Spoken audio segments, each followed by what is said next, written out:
ఈటెల రాజేందర్ రాజీనామా చేస్తేనే దళిత బంధు వచ్చింది. వందల కోట్ల రూపాయల అభివృద్ధి పనులు వచ్చాయి. ఇదే ఈటెల బలానికి నిదర్శనం. ముఖ్యమంత్రి కేసీఆర్ పోరాటం ఒక హుజూరాబాద్ సీటు, ఒక ఎమ్మెల్యే కోసం కాదు. ఇక్కడ ఈటెల గెలిస్తే రాష్ట్రమంతా ఎంతోమంది ఈటెలలు తయారై ఆయనను ఎక్కడికక్కడ ప్రశ్నిస్తారో నిలదీస్తారోనని భయం పట్టుకుంది. అందుకే ఇంత హంగామా చేస్తున్నారు. హుజూరాబాద్లో వాళ్ళ ఆటలు సాగవు. పైసలతో బెదిరింపులతో ఏమీ చేయలేరు. చిల్లర ప్రయత్నాలకు చెంప చెళ్ళుమనేలా హుజూరాబాద్ ప్రజలు జవాబు చెప్తారు. ఇవి నిన్న బుధవారం నాడు హుజూరాబాద్లోని మధువని గార్డెన్స్లో వివిధ కుల సంఘాలు నిర్వహించిన సమావేశంలో ఈటెల రాజేందర్ అన్న మాటలు. కాగా పెంచి పెద్ద చేసి ఓనమాలు నేర్పించి తీర్చిదిద్ది 6 సార్లు ఎమ్మెల్యేని 2 సార్లు మంత్రిని చేసిన తండ్రి వంటి కేసీఆర్ను, తల్లి వంటి టీఆర్ఎస్ను ఈటెల గుండెల మీద తన్నిండు. మోసాలు కుట్రలు చేసిండని టీఆర్ఎస్ నాయకుడు మంత్రి హరీష్ రావు హుజూరాబాద్ నియోజకవర్గంలోని పలు మండల కేంద్రాలలో జరిగినటువంటి బహిరంగ సభలలో మాట్లాడుతూ విమర్శించారు. ఇక కాంగ్రెస్ పార్టీ విషయానికి వస్తే ఆ పార్టీ రాష్ట్ర శాఖ అధ్యక్షుడు రేవంత్ రెడ్డి మొన్న ఆదిలాబాద్ జిల్లా ఇంద్రవెల్లిలో జరిగినటువంటి భారీ బహిరంగ సభలో ప్రసంగిస్తూ కేసీఆర్ పాలనకు చరమగీతం పాడే రోజు దగ్గర పడిందని, మరో 20 నెలల్లో కేసీఆర్ పాలన అంతం కావడం ఖాయమని ప్రకటించారు. ఇదిగో ఈ విధంగా హుజూరాబాద్ శాసనసభ స్థానం ఉప ఎన్నిక నేపథ్యంలో మెల్లగా వేడెక్కుతోంది. కాగా హుజూరాబాద్ ఉప ఎన్నిక కోసం టీఆర్ఎస్ పార్టీ వందల కోట్లు ఖర్చు చేస్తోందని కాంగ్రెస్ పార్టీ సీనియర్ నాయకుడు మాజీ ఎమ్మెల్యే గోన ప్రకాశ్రావు విమర్శించారు. అలాగే దళిత బంధు పథకం వచ్చే హుజూరాబాద్ ఉప ఎన్నికల్లో ఓటర్ను ప్రభావితం చేసే విధంగా ఉన్నదని, ఉప ఎన్నిక ముగిసేంత వరకు ఆ పథకం హుజూరాబాద్లో అమలు కాకుండా చూడాలని కోరుతూ ఫోరం ఫర్ గుడ్ గవర్నెన్స్ కేంద్ర ఎన్నికల కమిషన్కు ఫిర్యాదు చేయగా ఎన్నికల కమిషన్ దానిపై ఆరా తీస్తూ నివేదిక పంపమని రాష్ట్ర సీఈఓని కోరింది. ఆ మరుసటి రోజునే కేసీఆర్ వాసాలమరిలో పర్యటించి తదుపరి రోజు నుంచి దానిని ఆ గ్రామంలో దళితులకు వర్తింపజేస్తున్నట్లు ప్రకటించి ఆ మరుసటి రోజు అంటే 5వ తేదీనే 7,60,00,000 రూపాయలు విడుదల చేశారు. ఎన్నికల కమిషన్ ఆదేశం ప్రకారం ఈ నెల 5వ తేదీలోపే వాస్తవ పరిస్థితిపై నివేదిక పంపాల్సి ఉండగా 5 రోజులు ఆలస్యంగా ఆ నివేదికను ఈ నెల 10వ తేదీన కరీంనగర్ జిల్లా కలెక్టర్ సీఈఓకు పంపగా ఆయన దానిని సిఈసికి కేంద్ర ఎన్నికల సంఘానికి పంపారు.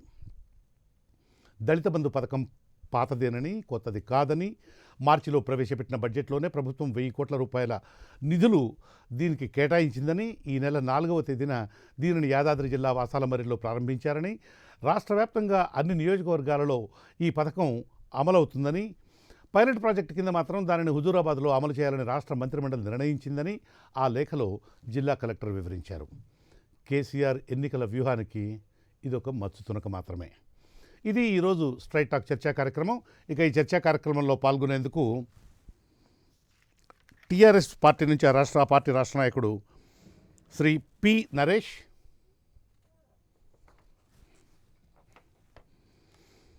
తెలంగాణ కాంగ్రెస్ పార్టీ నుంచి ఆ పార్టీ అధికార ప్రతినిధి శ్రీ సామ రామ్మోహన్ రెడ్డి, భారతీయ జనతా పార్టీ తరఫున ఆ పార్టీ అధికార ప్రతినిధి శ్రీ నరసయ్య గౌడ్, రాజకీయ విశ్లేషకులు డాక్టర్ వేణుగోపాల్ రెడ్డి ఈరోజు ఈ చర్చా కార్యక్రమంలో పాల్గొంటున్నారు. ముందుగా నరేష్ గారు, గుడ్ ఈవినింగ్. నరేష్ గారు, నా మాటలు వినపడుతున్నాయా మీకు? మ్యూట్లో ఉంది, తీసేయండి. మాట్లాడతారా? హలో నరేష్ గారు, can you here me? Good evening sir. Okay sir, వినిపిస్తుంది. చెప్పండి సార్, ఏమిటి హుజూరాబాద్లో ఏం జరుగుతుంది? మీ హరీష్ రావు గారు దాదాపు 2.5-3 నెలల నుంచి అక్కడే మకాం వేసుకొని కూర్చుని ఎన్నికలను ప్రత్యక్షంగా పర్యవేక్షిస్తూ మొత్తం అంతా చక్రం తిప్పుతూ ఉన్నారు.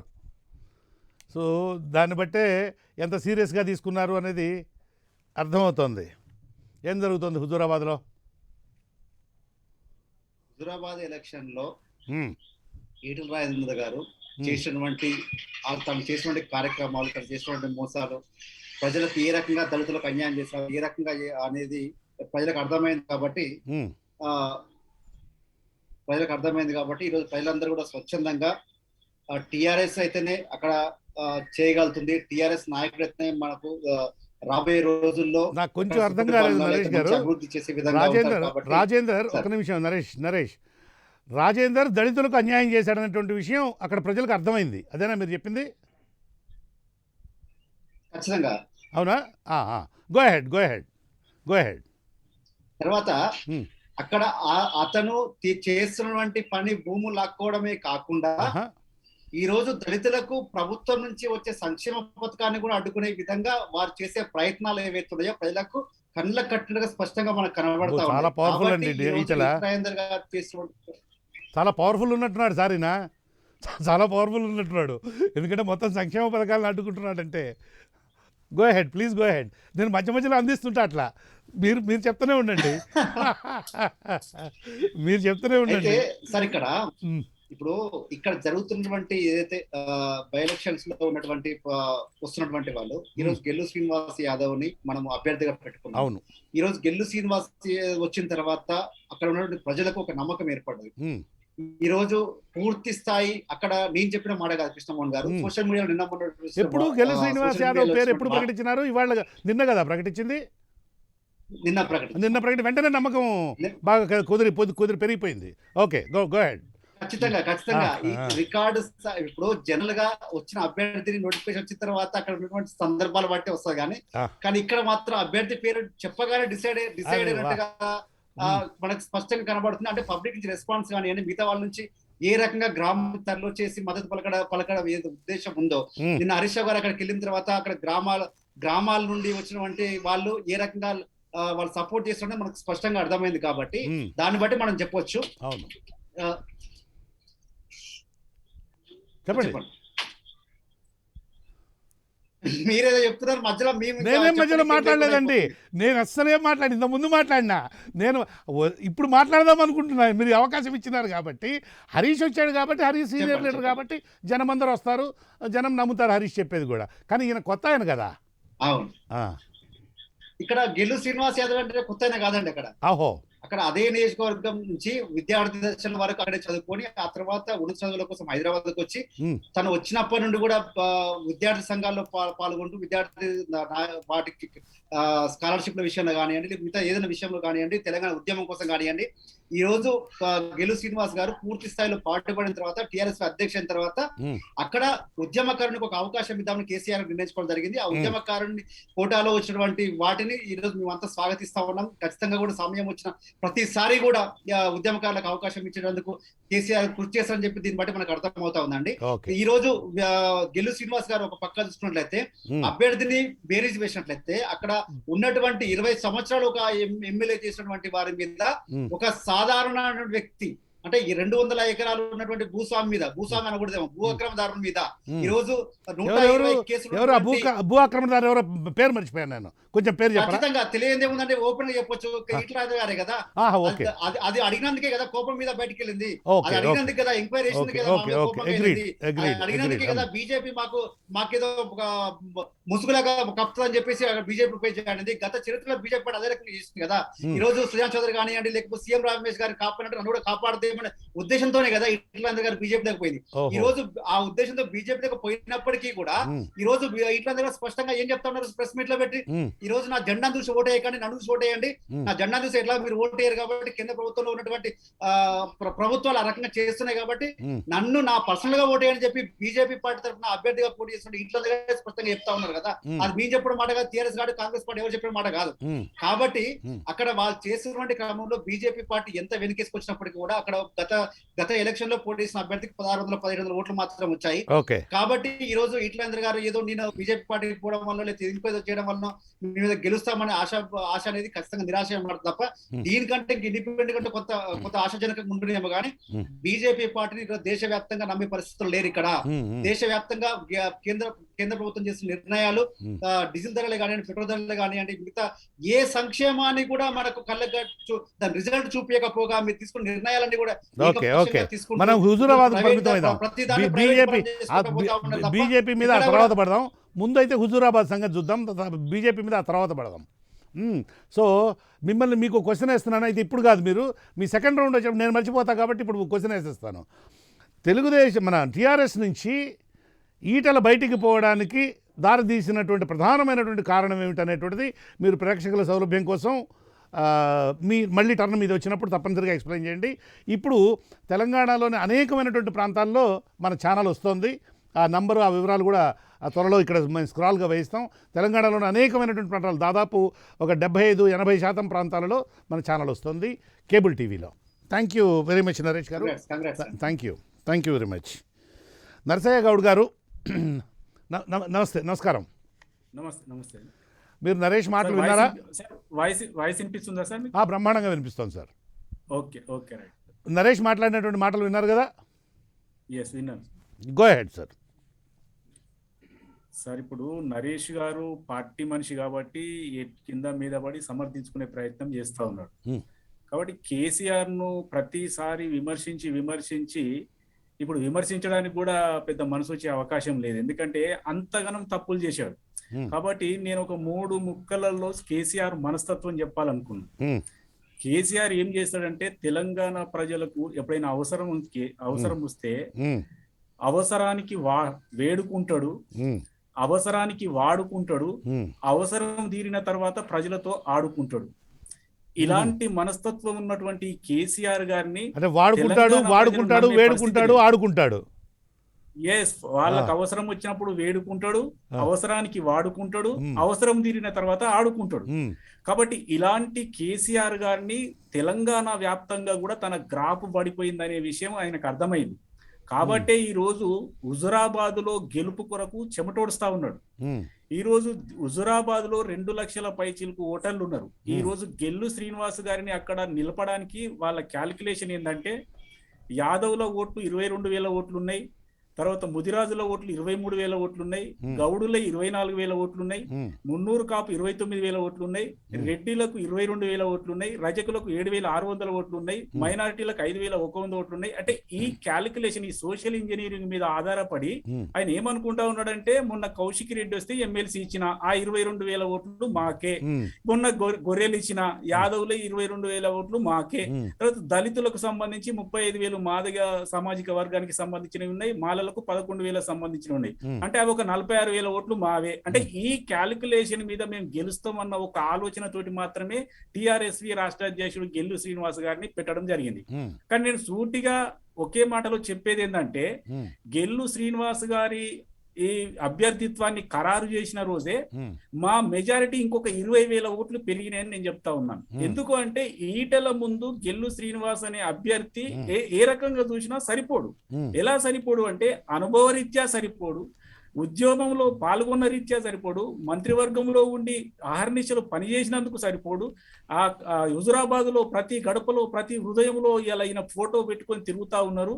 వాళ్ళు ఒకటే మాట మాట్లాడుతా ఉన్నారు హుజురాబాద్ లో, గవర్నమెంట్ క్యాండిడేట్ అంటే టిఆర్ఎస్ క్యాండిడేట్ ఎన్ని డబ్బులు ఇచ్చినా తీసుకుంటాము, కానీ ఓటు మాత్రం ఖచ్చితంగా రాజేందర్ గారికి వేసి గెలిపిస్తామని ఆల్రెడీ డిసైడ్ చేసుకోవడం జరిగింది. ముఖ్యమైన విషయం ఏంటంటే, ఎన్నో మనం ఉప ఎన్నికలు శ్రీనివాస్ యాదవ్ పేరు అనౌన్స్ చేయడం అనేటువంటిది మీకు బాగా అనౌన్స్ చేయడం వల్ల ఇంకొక 20,000 మెజార్టీ పెరిగింది. ఇంతకు ముందు 50 వస్తాయి అనుకునే వాళ్ళం, ఈసారి 70కి వెళ్ళిపోతుంది. ఇంకో ముఖ్యమైన విషయం ఏంటంటే, హుజురాబాద్ ఎన్నికల గురించి చెప్పాలంటే ఏ బైపోల్ వచ్చినా కూడా జనరల్ గా గవర్నమెంట్ లో ఉన్న పార్టీకి అడ్వాంటేజ్ ఉంటది. కానీ హుజురాబాద్ ఎన్నిక చూసినట్లయితే రివర్స్ లో ఉంది.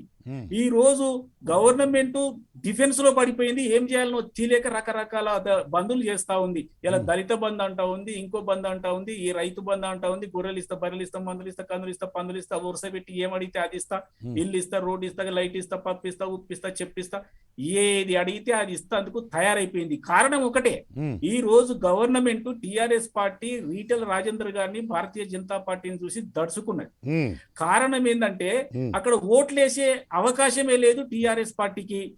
ఈ రోజు మామూలుగా ఎవరైనా గెలిచిన తర్వాత, ఒక ప్రభుత్వం వచ్చిన తర్వాత ఎవరికైనా మంచి చేయాలన్నా అంటే ఇవన్నీ ఎందుకు ఇస్తున్నాడంటే ఈటెల రాజేందర్ గారు మాట చెప్పారు, అసెంబ్లీలో నా మొహం కనపడొద్దు అని ఒకటే ఆర్డర్ పాస్ చేసినారని కేసీఆర్.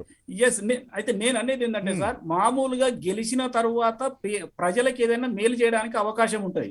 కానీ ఈటెల రాజేందర్ గారు రాజీనామా చేసిన తర్వాత బహుశా కని విని ఎరుగని రీతిలో ప్రపంచ చరిత్రలో మొట్టమొదటిసారిగా వేల కొద్ది, అంటే 2,000-3,000 కోట్ల రూపాయలతోటి అక్కడ అభివృద్ధి కార్యక్రమాలు కానీ, లేకపోతే ఇంటింటికి 10 లక్షలు కానీ, గొర్రెలు కానీ, బర్రెలు కానీ ఇవన్నీ ఇచ్చి వాళ్ళను ప్రసన్నం చేసుకోవడానికి తయారైంది.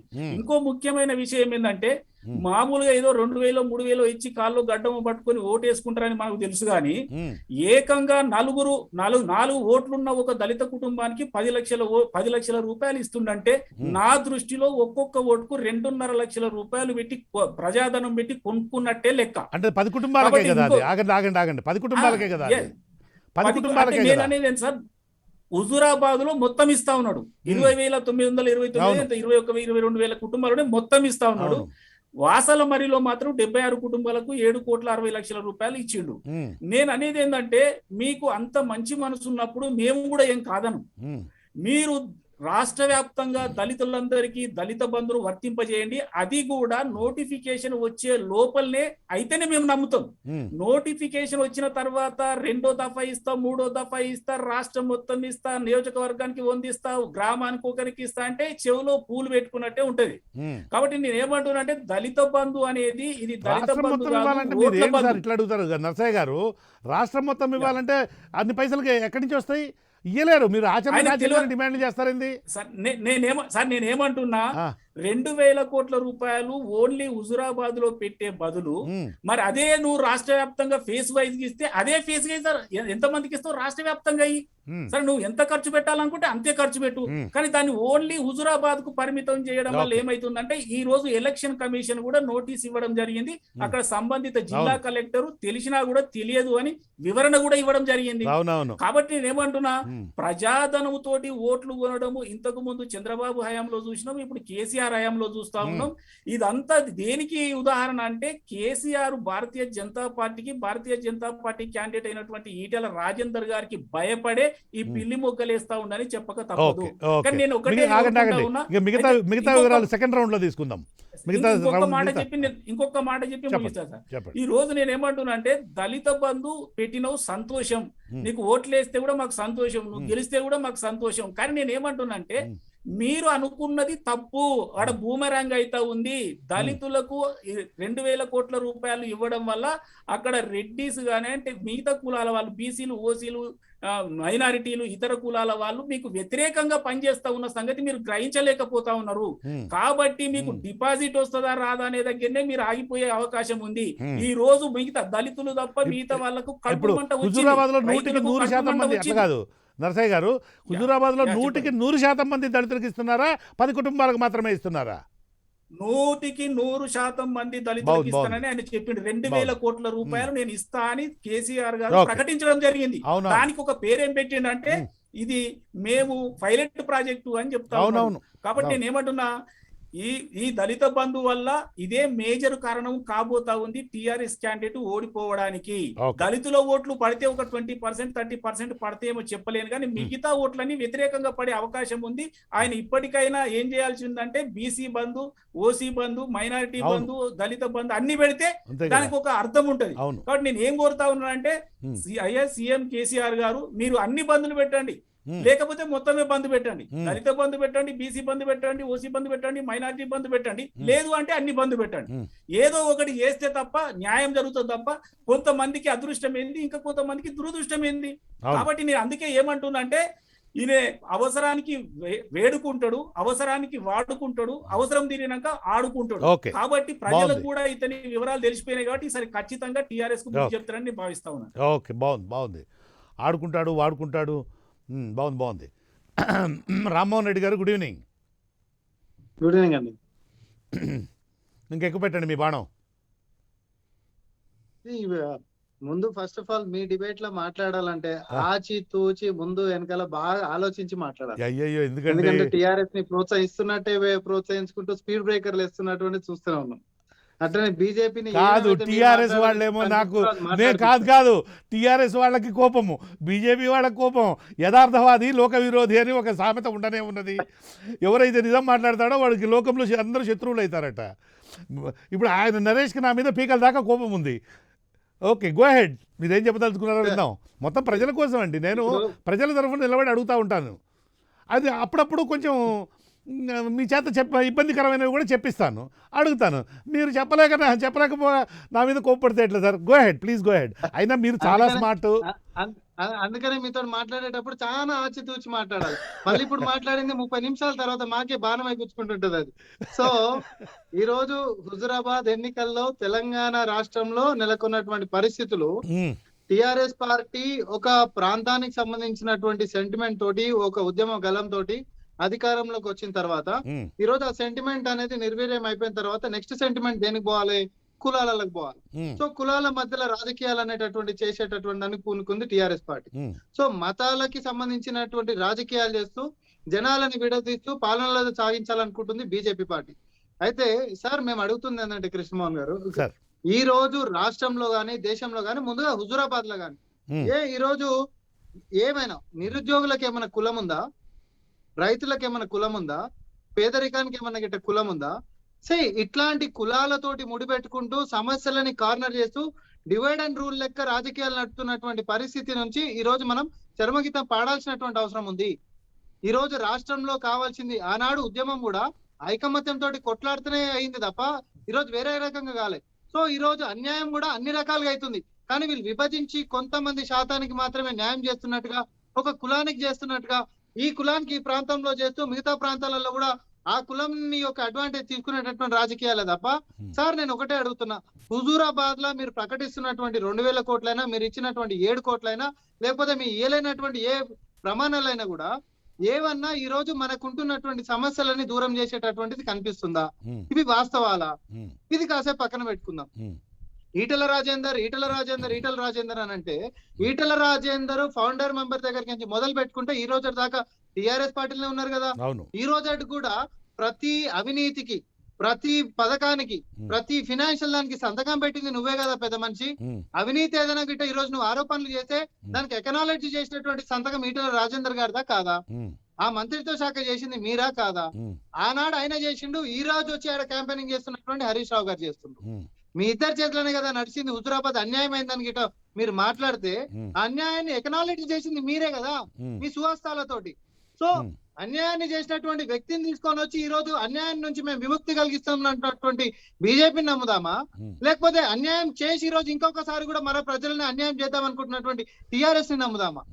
కులాలు మతాలు అని చెప్పి విభజించేసేసి ఈ రోజు జనాలని చిన్నాభిన్నం చేసుకుంటా వాళ్ళ యొక్క మెదళ్లని ఎంతసేపు ఒక పోలరైజేషన్ ఫ్యాక్టర్ లోకి తీసుకొని పోయి రాజకీయాలలో వారి యొక్క లబ్ధిని చేరిన తర్వాత మళ్ళీ మీ సావులు మీరు సావండి అనేటటువంటిది మనం చూస్తున్నాం తప్ప ఎందుకు హుజూరాబాద్ కి సంబంధించినటువంటిదే కాదు, యావత్ తెలంగాణలో చేసినటువంటి ప్రమాణాల మీద నిలబడలేనటువంటి యొక్క టిఆర్ఎస్ పార్టీకి మాట్లాడదాం. హుజూర్ నగర్ లో తీసుకోండి, ఎన్నికల కోడ్ ఉన్నప్పటికీ కూడా రైతు బంద్ చేసిండు. తర్వాత నాగార్జున సాగర్ తీసుకోండి, రైతు బంధులు పడతాయి. ఎన్నికలు కూడా ఎక్కడ నోటిఫికేషన్ రాలేదు కాదా? ఈసారి అది కూడా లేదంటున్నా. కానీ వచ్చిన తర్వాత అన్ని పడతాయి, వచ్చిన తర్వాత అన్ని పథకాలకి పడతాయి. ఎందుకనంటే పాలసీ ఫ్యాక్టర్ అంటారు. నేనేమంటున్నా, అట్లనే నాగార్జున సాగర్ కి సంబంధించి కూడా లోకల్ ఇరిగేషన్ కి సంబంధించిన మొత్తం లిఫ్ట్లు అయిపోతాయన్నారు, పోడు భూములకి పట్టాలు వచ్చేస్తాయన్నారు, అక్కడ ఉంటున్నటువంటి కాలేజీలు డెవలప్ అయిపోతాయంటారు. జిహెచ్ఎంసీలో ఈ రోజు బీజేపీ ఇంటికి 25,000 ఇస్తామని చెప్పింది, ఇచ్చిందా సార్? ఏం రాలేదా? ఇవన్నీ పోడు భూముల సమస్య పరిష్కారం కాలేదా? సాగర్ ఉప ఎన్నిక సందర్భంగా ఇచ్చినటువంటి హామీలన్నీ నెరవేర్చలేదు అనుకుంటున్నారా మీరు?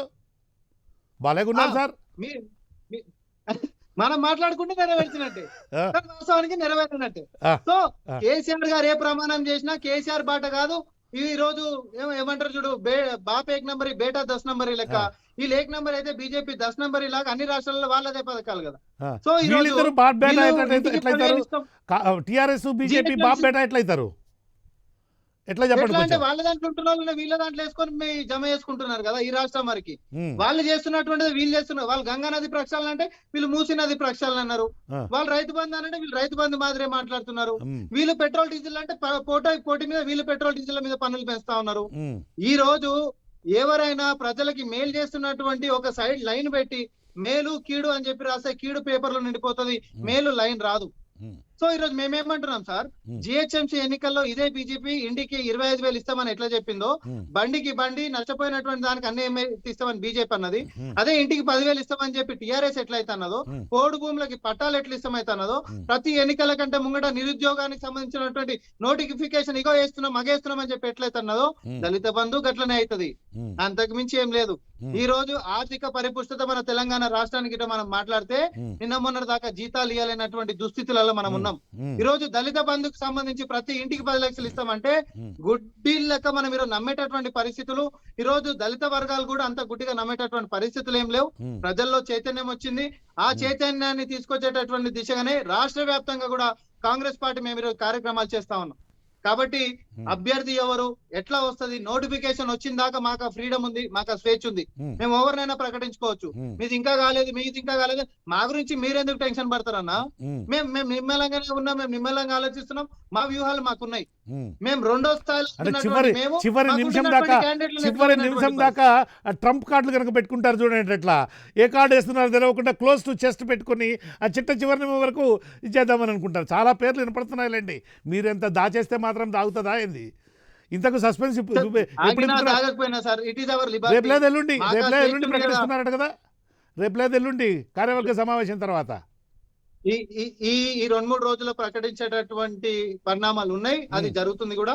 కాబట్టి ఈ రోజు ఏం జరిగినా హుజూరాబాద్ ప్రజల్ని మమేకంగా అందరినీ కూడా ఒక యూనిట్ గా ప్రజల్ని ప్రజల్లాగా చూసి కుల మతాలు అనేటటువంటి భాషలు భేదాలు తేడాలు లేకుండా వాళ్ళకి జరుగుతున్నటువంటి అన్యాయాలను అడ్రస్ చేస్తూ ఈ రోజు బీజేపీ టిఆర్ఎస్ విముక్తి యొక్క సర్కార్లు తెలంగాణకి ఎంతవరకు అవసరం అనేటటువంటి చైతన్యం దిశగానే కాంగ్రెస్ పార్టీ ముందుకు పోతా ఉంది. దాంట్లో మేము సఫలీకృతం అవుతున్నాం. దానికి సాక్ష్యమే దళిత దండోరా కూడా మీరు అందరు కల్లారా చూసిరు. బాగుంది. Good. Thank you Rammohan Reddy గారు. వేణుగోపాల్ రెడ్డి గారు నమస్కారం. నమస్తే అండి సార్. ఈ మొదట మీరు చెప్పదలుచుకున్నటువంటి మీ విశ్లేషణ ఇస్తూ ఈ మొదట హుజూరాబాద్లో పెడతామన్నారు కదా దళిత బంధు. ఈ హుజూరాబాద్ నుంచి రైలు బండి వాసాల మర్రికి ఎట్లా పోయింది అనేది ఒకటి నాకు కొంచెం ఎక్స్ప్లెయిన్ చేయండి. నాకు దాని వెనకాల ఉన్నటువంటి మర్మం కొంచెం అర్థం కాలేదు. ఆ కారణం ఏమిటో కూడా చెప్పండి. మీరు చెప్పదలుచుకుని చెప్తూ ఇది కూడా అడ్రస్ చేయండి ప్లీజ్. Go head. కేఎం గారు, మీతో పాటుగా ప్యానెల్లో ఉన్నటువంటి ముగ్గురు పెద్దలకు కూడా, అలాగే ప్రైమ్ 9 న్యూస్ ఛానల్ వ్యూవర్స్ అందరు కూడా గుడ్ ఈవినింగ్ అండి. రాజకీయం ఎలా రంజుగా మారుతుంది అనడానికి నోటిఫికేషన్ కంటే ముందుగానే ఇప్పుడు మనం చూస్తున్నటువంటిది ఒక 5-10% మాత్రమే. ఇంకో 90% నోటిఫికేషన్ తర్వాత ఎన్నికలు సమీపించే నాటికి ఇంకా మనం చూడడానికి ఆస్కారం ఉన్నటువంటిది మనకి ఉప ఎన్నిక ద్వారా వీళ్ళు సమాయత్తం అవుతున్నటువంటి తీరును బట్టి మనకు అర్థమవుతుంది. ఉప ఎన్నిక అనేటటువంటిది అసలు రాకూడదు ఎక్కడానికి కోరుకునేటటువంటి వాళ్ళు మనలాంటి వాళ్ళు ఉంటారు. కేఎం గారు, ఉప ఎన్నికలే రావద్దని కోరుకుంటాం. అది ప్రజాస్వామ్యానికి ముఖ్యంగా ప్రజలకు ఎంత భారంగా పరిణమిస్తుందా అని చెప్పి మనలాంటి వాళ్ళు వద్దనుకుంటాం. అనివార్యమైనప్పుడు ఏదో ఒక ఉప ఎన్నికలాగానే చూడాలి తప్పితే ఒక రాష్ట్ర స్థాయిలో జరిగేటటువంటి జనరల్ ఎన్నికలుగాను లేకపోతే దేశంలో జరిగేటటువంటి సాధారణ ఎన్నికల మాదిరిగానో అంతకు మించి కూడా సాధారణ ఎన్నికలు అయితే ఏ నియోజకవర్గానికి ఆ నియోజకవర్గానికి ఎవరికి వాళ్ళు పరిమితం అవుతారో, ఎవరి ఖర్చులు వాళ్ళు చూసుకుంటారేమో. కానీ ప్రజలు మాత్రం ఉప ఎన్నికలు కోరుకుంటారు. వేణుగోపాల్ గారు, అదే ప్రజలు మాత్రం ఉప ఎన్నికలు కోరుకుంటారు. అదే మనమని నేను ఎందుకు ప్రస్తావించానంటే కేఎం గారు, మనకు కొంత వాళ్ళ ప్రజలకు తెలిసినంత కాకపోయినా మనలాంటి వాళ్ళకి కొంత వాళ్ళు తక్కువైనా మనకు తెలుసు. కాబట్టి ఆ ట్రెండ్ నుంచి ఇప్పుడు ఏమైపోయిందంటే ఈ మధ్యకాలం సోషల్ మీడియాలో మీకు తెలియని విషయం కాదు, మా దగ్గర ఉప ఎన్నిక వస్తే బాగుండు, మా దగ్గర ఉప ఎన్నిక వస్తే బాగుండు అని కోరుకునేటటువంటి దుర్భరమైనటువంటి దుస్థితికి మనం చేరుకున్నాం అనేది మనలాంటి వాళ్ళకు. ఎందుకు వచ్చింది ఆ పరిస్థితి? ఇప్పుడు మనం ఈ స్కీమ్లకు సంబంధించినటువంటిది కానీ, వాళ్ళు చేసేటటువంటి అనౌన్స్మెంట్ కు సంబంధించినటువంటిది కానీ, డెవలప్మెంట్ కార్యక్రమాలకు సంబంధించినటువంటిది కానీ, ఎలాగ మన దగ్గర 5 సంవత్సరాల దాకా మళ్ళీ రారు కదా, ఈ ఉప ఎన్నిక పేరుతో వచ్చినప్పుడు ఎంతో కొంత మనకి అందుతుందేమో అనేటటువంటి ఆశపడేటటువంటి దుస్థితికి మనం రాజకీయాలు నెట్టివేసాము అనడానికి ఇలాంటి ఉప ఎన్నికలు కారణభూతం అవుతున్నటువంటిది మనందరికి కళ్ళ ముందు కనపడుతున్నటువంటి. నిన్నటి దుబ్బాక, ఇవాల్టి హుజూరాబాద్, మొన్నటి నాగార్జున సాగర్, నాడు సార్, అంతకుముందు హుజూర్ నగర్, తర్వాత ఇవాళ హుజూరాబాద్. మనం ఒకటే కేఎం గారు, మనం ఏమంటారు అంటే రాజకీయాలు చేసేటటువంటి రాజకీయ నాయకులు ఇప్పుడు ఇవాళ అదృష్టం కొద్దీ మన ప్యానెల్ లో అందరూ కూడా చాలా చాలా మంది ఉన్నటువంటి వాళ్ళందరూ కూడా దాదాపుగా ఆ మరీ వృద్ధుల్లా కాకుండా అంతా కూడా యువజన రాజకీయాలను ప్రభావితం చేస్తున్నటువంటి వాళ్ళే ఉన్నారు కాబట్టి, యువరక్తమే ఉంది కాబట్టి వీళ్ళని చూసి ఆయా పార్టీలు తీసుకునేటటువంటి నిర్ణయాలను చూసి ఇంకా కూడా పార్టీలలో యువ నాయకత్వం రావాలని చెప్పి, యువజన రావాలని మనలాంటి వాళ్ళు కోరుకుంటా ఉంటారు. అదేవిధంగా పేద బడుగు బలహీన వర్గాలు కింది స్థాయి నుంచి గ్రామీణ స్థాయి నుంచి సమస్యలపైన అవగాహన ఉన్నటువంటి వాళ్ళు వచ్చి రాజకీయాలు చేస్తూ ప్రజలకు ఉపయోగపడాలని కోరుకుంటూ ఉంటాం. కానీ దురదృష్టం కొద్దీ అవన్నీ కూడా రూపుమాపేటటువంటి పరిస్థితి ఇలాంటివి అంటే రాష్ట్ర నాయకత్వం, కేంద్ర నాయకత్వం, కేంద్రంలో గతంలో మంత్రులుగా ఉన్నటువంటి వాళ్ళు, ఇప్పుడున్నటువంటి వాళ్ళు, గతంలో మంత్రులు ముఖ్యమంత్రులు పనిచేసేటటువంటి వాళ్ళు, ప్రజెంట్ కొనసాగుతున్నటువంటి వాళ్ళు ఒక ఉప ఎన్నిక పైన వాళ్ళు ఎంతవరకు పరిమితం అవుతా ఉన్నారంటే మీరు చూడండి. అందుకే నేను చెప్పాను 5 నుంచి 10% ఇప్పుడు రాజకీయం చూస్తా ఉన్నాము. నోటిఫికేషన్ తర్వాత ఇంకా 90% మిగిలిందని ఎందుకు చెప్తున్నాం అంటే మండలానికి ఒకరిద్దరు జాతీయ స్థాయి నాయకులు లేదా రాష్ట్రంలో మంత్రులుగా ఉన్నటువంటి వాళ్ళు ఇప్పటి వరకు మీడియాలో వచ్చిన రిపోర్ట్స్ ప్రకారం ఇప్పటి వరకు 192 కోట్ల రూపాయలు ఖర్చు పెట్టారని, ఇంకా ఎంతైనా ఖర్చు పెట్టండి, ఏ జీవోలు కావాలంటే ఆ జీవోలు ఇష్యూ చేయండి, ఈటెల ముఖం మాత్రం నాకు అసెంబ్లీలో కలపడానికి వీల్లేదు అని కేసీఆర్ అంటున్నట్లుగా మీడియాలో వార్తలు వచ్చాయి. మనం ఏంటంటే కేఎం గారు, ఎస్ నేను ఏమంటానంటే వాటి జోలికి నేను పలానా వ్యక్తి ఇలా ఇలా అనే దానికి వెళ్ళేదానికంటే కూడా వ్యవస్థను ఏ విధంగా వీళ్ళు ప్రభావితం చేయగలుగుతా ఉన్నారు, ఇది మంచి పరిణామం కాదు. ఎందుకంటే టీడీపీ కంటే ముందున్నటువంటి పరిస్థితులు, టీడీపీ తర్వాత వచ్చినటువంటి పరిస్థితులు, తర్వాత ఎన్నికలు ఏ విధంగా భారమవుతూ వస్తున్నటువంటి పరిస్థితులు, ఇలాంటి ఉప ఎన్నికలు రావడం వల్ల సాధారణ ఎన్నికల్లో పోటీ చేయాలంటే గతంలో లాగా మాకు టికెట్ ఇవ్వండి అని అడిగే పరిస్థితి లేకుండా మాకు వద్దురా నాయన టికెట్లు అనేటటువంటి పరిస్థితికి రాజకీయాలు మారిపోతాయేమో, పడిపోతాయేమో. ఇది ఉన్నటువంటి వాళ్లకు, అక్రమంగా సంపాదించుకున్నటువంటి వాళ్లకు, తప్పుడు మార్గంలో డబ్బు కూడగట్టినటువంటి వాళ్ళకు, ఇక్కడ ప్యానెల్లో ఉన్నటువంటి 3 ప్రధాన పార్టీలకు సంబంధించినటువంటి ఈ 3 వ్యక్తులు ఎంత మంచి పని చేసినా సరే నేను ఖర్చు పెట్టకుండా రేపు గెలిచి సభకి వెళ్తా అనేటటువంటి నమ్మకం ఈ 3లో ఉందా అంటే కనిపించదు. ఎవరో ఒకరు చేయిస్తే తప్ప, ఎవరో ఒకరు ఒక విధంగా ఆదుకుంటే తప్ప, ఎవరో కోట్ల రూపాయలు వాళ్ళకి సహాయం చేస్తే తప్ప కనీసం మనం ఇటీవల చూసాం అవుటర్ రింగ్ రోడ్ లోపల పరిస్థితి కానీ, అవుటర్ రింగ్ రోడ్ పక్క పరిస్థితి కానీ, సర్పంచ్ ఎన్నికలకు, జడ్పీటీసీ ఎంపీటీసీ ఎన్నికలకు ఏ విధమైనటువంటి రిపోర్ట్లు వచ్చాయి కేఎం గారు మీకు తెలియనటువంటి విషయం కాదు. అంటే ఇది ఒక అసెంబ్లీ స్థాయికి వెళ్ళేసరికి, ఒక ఎంపీ స్థాయికి వెళ్ళేసరికి మనమే ఈ విధంగా ఇప్పుడు గతంలో ఇప్పుడు బీజేపీని విమర్శించాలని కాదు కానీ పెద్ద నోట్ల రద్దు తర్వాత బ్లాక్ మనీ అనేది ఉండదు. రాజకీయాల్లో ఉన్నటువంటి వాళ్ళు డబ్బులు ఎక్కువ ఖర్చు పెట్టాల్సినటువంటి అవసరం ఉండదు. అసలు ఈ సొమ్ము అనేది చాలా మంది జరగదు అనేటటువంటి విధానాన్ని మోడీ గారు ప్రధానంగా తెరపై తీసుకొచ్చారు. మనలాంటి వాళ్ళు కూడా అనుకున్నాం నకిలీ సొమ్ము ఉండదు అనుకున్నాం, బ్లాక్ మనీ ఉండదు అనుకున్నాం, అంత అకౌంటబిలిటీ ఉంటది, బ్యాంకులో డ్రా చేసిన ప్రతి రూపాయి కూడా అకౌంటబిలిటీ ఉంటదని అనుకున్నాం మనం. దురదృష్టం ఏంటంటే 1000 రూపాయల నోటు 2000 రూపాయల నోటు వచ్చింది. సాధారణ ఎన్నికల్లో 2000 రూపాయల నోటు ఒక్కటిస్తే ఆ తర్వాత జరిగిన ఎన్నికల్లో 4-5 ఇచ్చేటటువంటి పరిస్థితి వచ్చింది. ఇప్పుడు సోదరులు చెప్తా ఉన్నారు 4 ఓట్లు ఉంటే 10 లక్షలు ఇస్తారు, 2.5 లక్షలు ఇస్తే అందులో ఎంత పర్సెంటేజ్ ఇస్తారు, ఏమి ఇస్తారు అని పక్కన పోతుంది. అది ఆ దళిత బంధు ద్వారా వచ్చేటటువంటి సొమ్మును ఓటు కింద నేను కలపలేను. కానీ రాజకీయాలు కాస్ట్లీ అవ్వడం వల్ల స్వచ్ఛమైన రాజకీయాలు, మార్గదర్శకంగా ఉండేటటువంటి వాళ్ళు, ఆదర్శవంతమైనటువంటి రాజకీయాలు చేసేవాళ్ళు, నీతివంతంగా రాజకీయాలు చేసేటటువంటి వాళ్ళను భూతార్థం కాదు కదా, భూతార్థం వల్ల అమ్మమ్మ అద్దం కొనుక్కొచ్చి మనం వెతికినా కానీ దొరకరేమో అనేటటువంటి సందేహం మనకు కలుగుతా ఉంది. ఇది మంచి పరిణామం కాదు అన్ని రాజకీయ పార్టీలు. ఎందుకంటే మనం పెంచి పోషించి, మనం తప్పుదోవలు చూపించి, ఇప్పుడు గతంలో కేఎం గారు మీకు తెలియని విషయం కాదు, మన తాతల తండ్రులు ఉన్నప్పుడు ఒక ఇంటికి పైన ఒక జెండా పెడితే ఆ ఇంటి సైడ్ 20-25 ఏళ్ళైనా కానీ వేరే వాళ్ళు వెళ్ళి ఓటు అడిగే వాళ్ళు కాదు. ఎందుకంటే మనం పోయినా వాళ్ళు లేరు, వాళ్ళకి ఏమి ఇచ్చినా తీసుకోరు అనేటటువంటి పరిస్థితి ఉంది. ఇప్పుడు ఎలా ఉంది తెలుసా, ఎన్నికలు వచ్చాయంటే తెల్లవారుజామున 3-4 అయినా ఇంటికి డోర్లు పెట్టట్లేదు. ఎందుకు పెట్టట్లేదు? ఏ పార్టీ వాళ్ళు వచ్చి మాకు డబ్బులు ఇస్తారో తీసుకుందాం అనేటటువంటి విధంగా వెయిట్ చేయాల్సినటువంటి పరిస్థితికి పరిణామాలను దిగజార్చాం మనం. అంటే ఏంది, 4 పార్టీలు ఇచ్చినా తీసుకుందాం, వేసే వాళ్ళకి ఇంట్లో 4 ఓట్లు ఉంటే తలా ఓటు వేద్దామా, మన ఇష్టమైన వాళ్ళకి వేద్దామా, మన కులపోలకి వేద్దామా, లేకపోతే ఇంకొకరికి వేద్దాం అనేటటువంటి విధంగా ట్రెండ్ను మనమే మారుస్తూ వస్తున్నాం. ఇది ఈ రోజు గెలిచినటువంటి వాళ్ళకు చాలా హ్యాపీగా ఉండొచ్చు, కానీ మనం లాంగ్ రన్ లో చూస్తున్నప్పుడు ఎలాంటి రాజకీయాలు కోరుకుంటున్నాం అనేటటువంటిది ఆలోచన చేసినప్పుడు మనలాంటి వాళ్ళకు కేఎం గారు చాలా బాధగా ఉంటుంది. ఇది మంచి పరిణామం కాదు అనేది నేను చెప్పదలుచుకున్నటువంటి అంశం. ఇంకొకటి ముగ్గురు పెద్దలు కూడా ఇక్కడ ఉన్నటువంటి వాళ్ళు కూడా ఆలోచన చేయాలి. మనం పార్టీ ఇప్పుడు ఎవరైనా సరే పార్టీ పరంగా ఉన్నప్పుడు వాళ్ళు సమర్థిస్తూ ఉంటారు. వాళ్ళ బాధ్యత అధికార ప్రతినిధులుగా వాళ్ళ బాధ్యత కాదని అనట్లేదు. కానీ మనం మాట్లాడేటటువంటి విధానాల్లో మనం చెప్పేటటువంటి దానిలో కూడా ఖచ్చితంగా పార్టీ విధానాలు మాట్లాడేటటువంటిది లేదు వేణుగోపాల్ గారు. మనము ఇలాంటి ఆదర్శాలు నీతులు గనక మాట్లాడే ప్రయత్నం చేస్తే ఎవడు మన ప్రోగ్రామ్ను చూడను కూడా చూడడు. అలాంటి వాతావరణం అంటే వాతావరణమే విస్తృతంగా మారిపోయింది. ఎందుకంటే వాటికి రెలవెన్స్ లేకుండా పోయింది.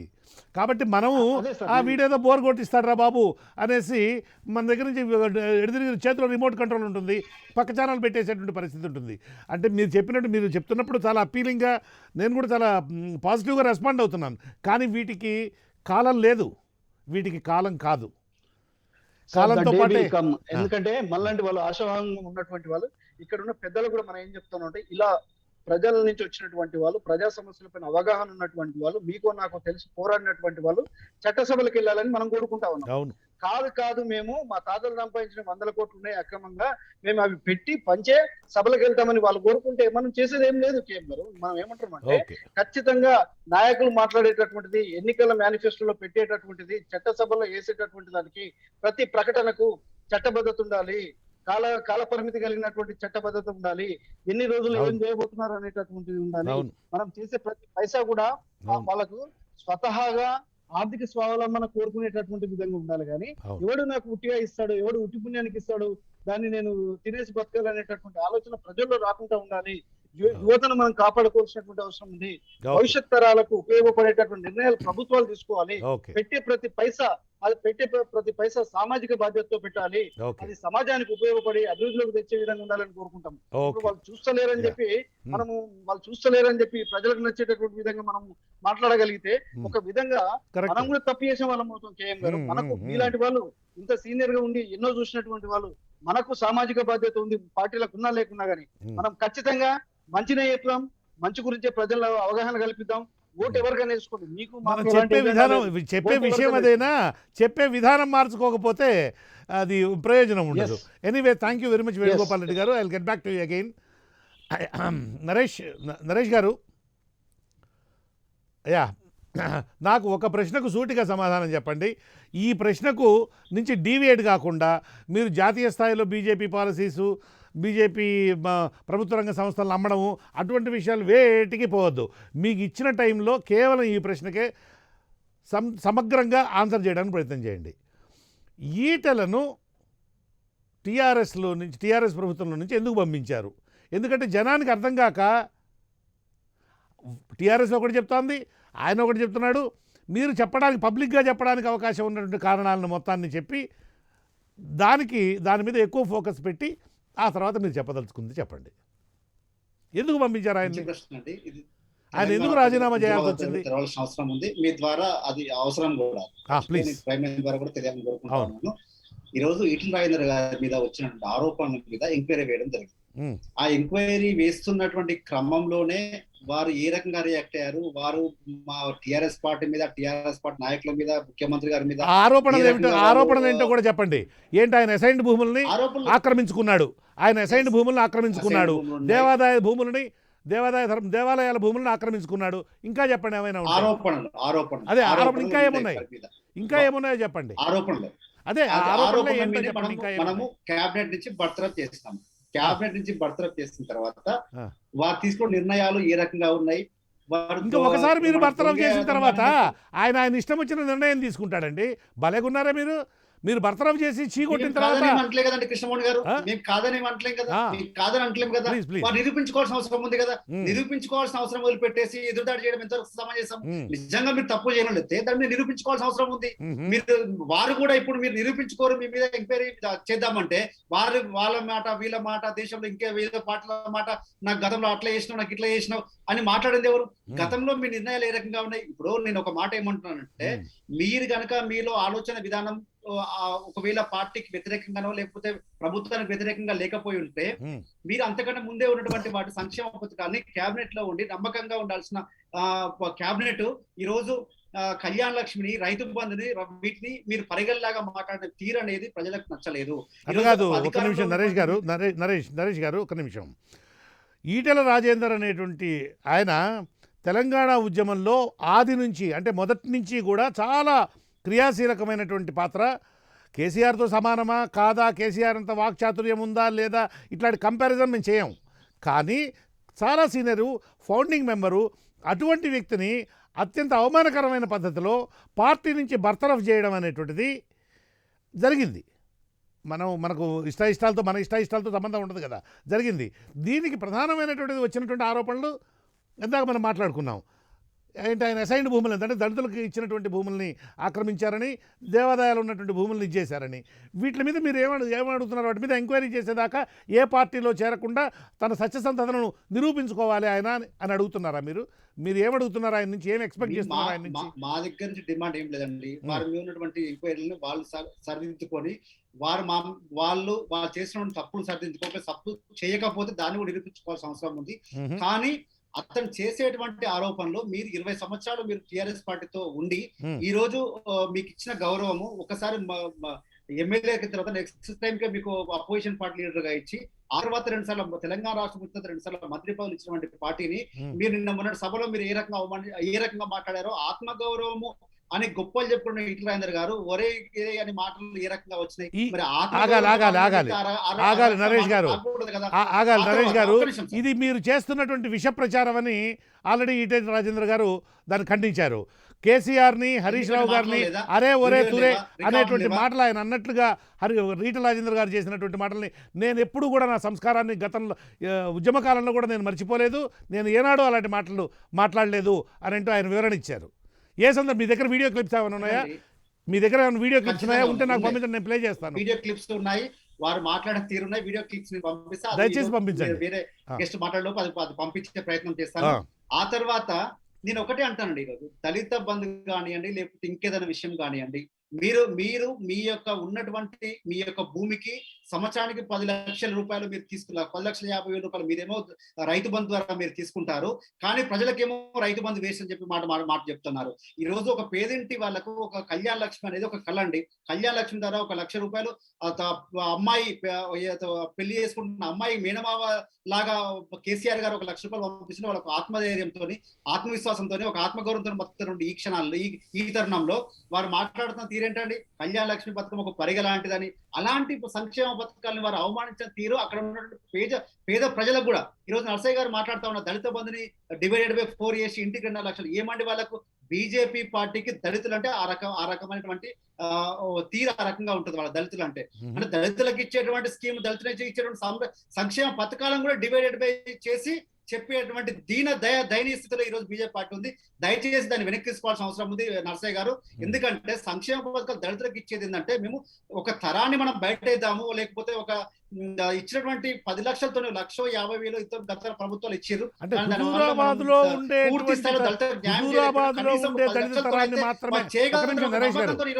నరేష్ గారు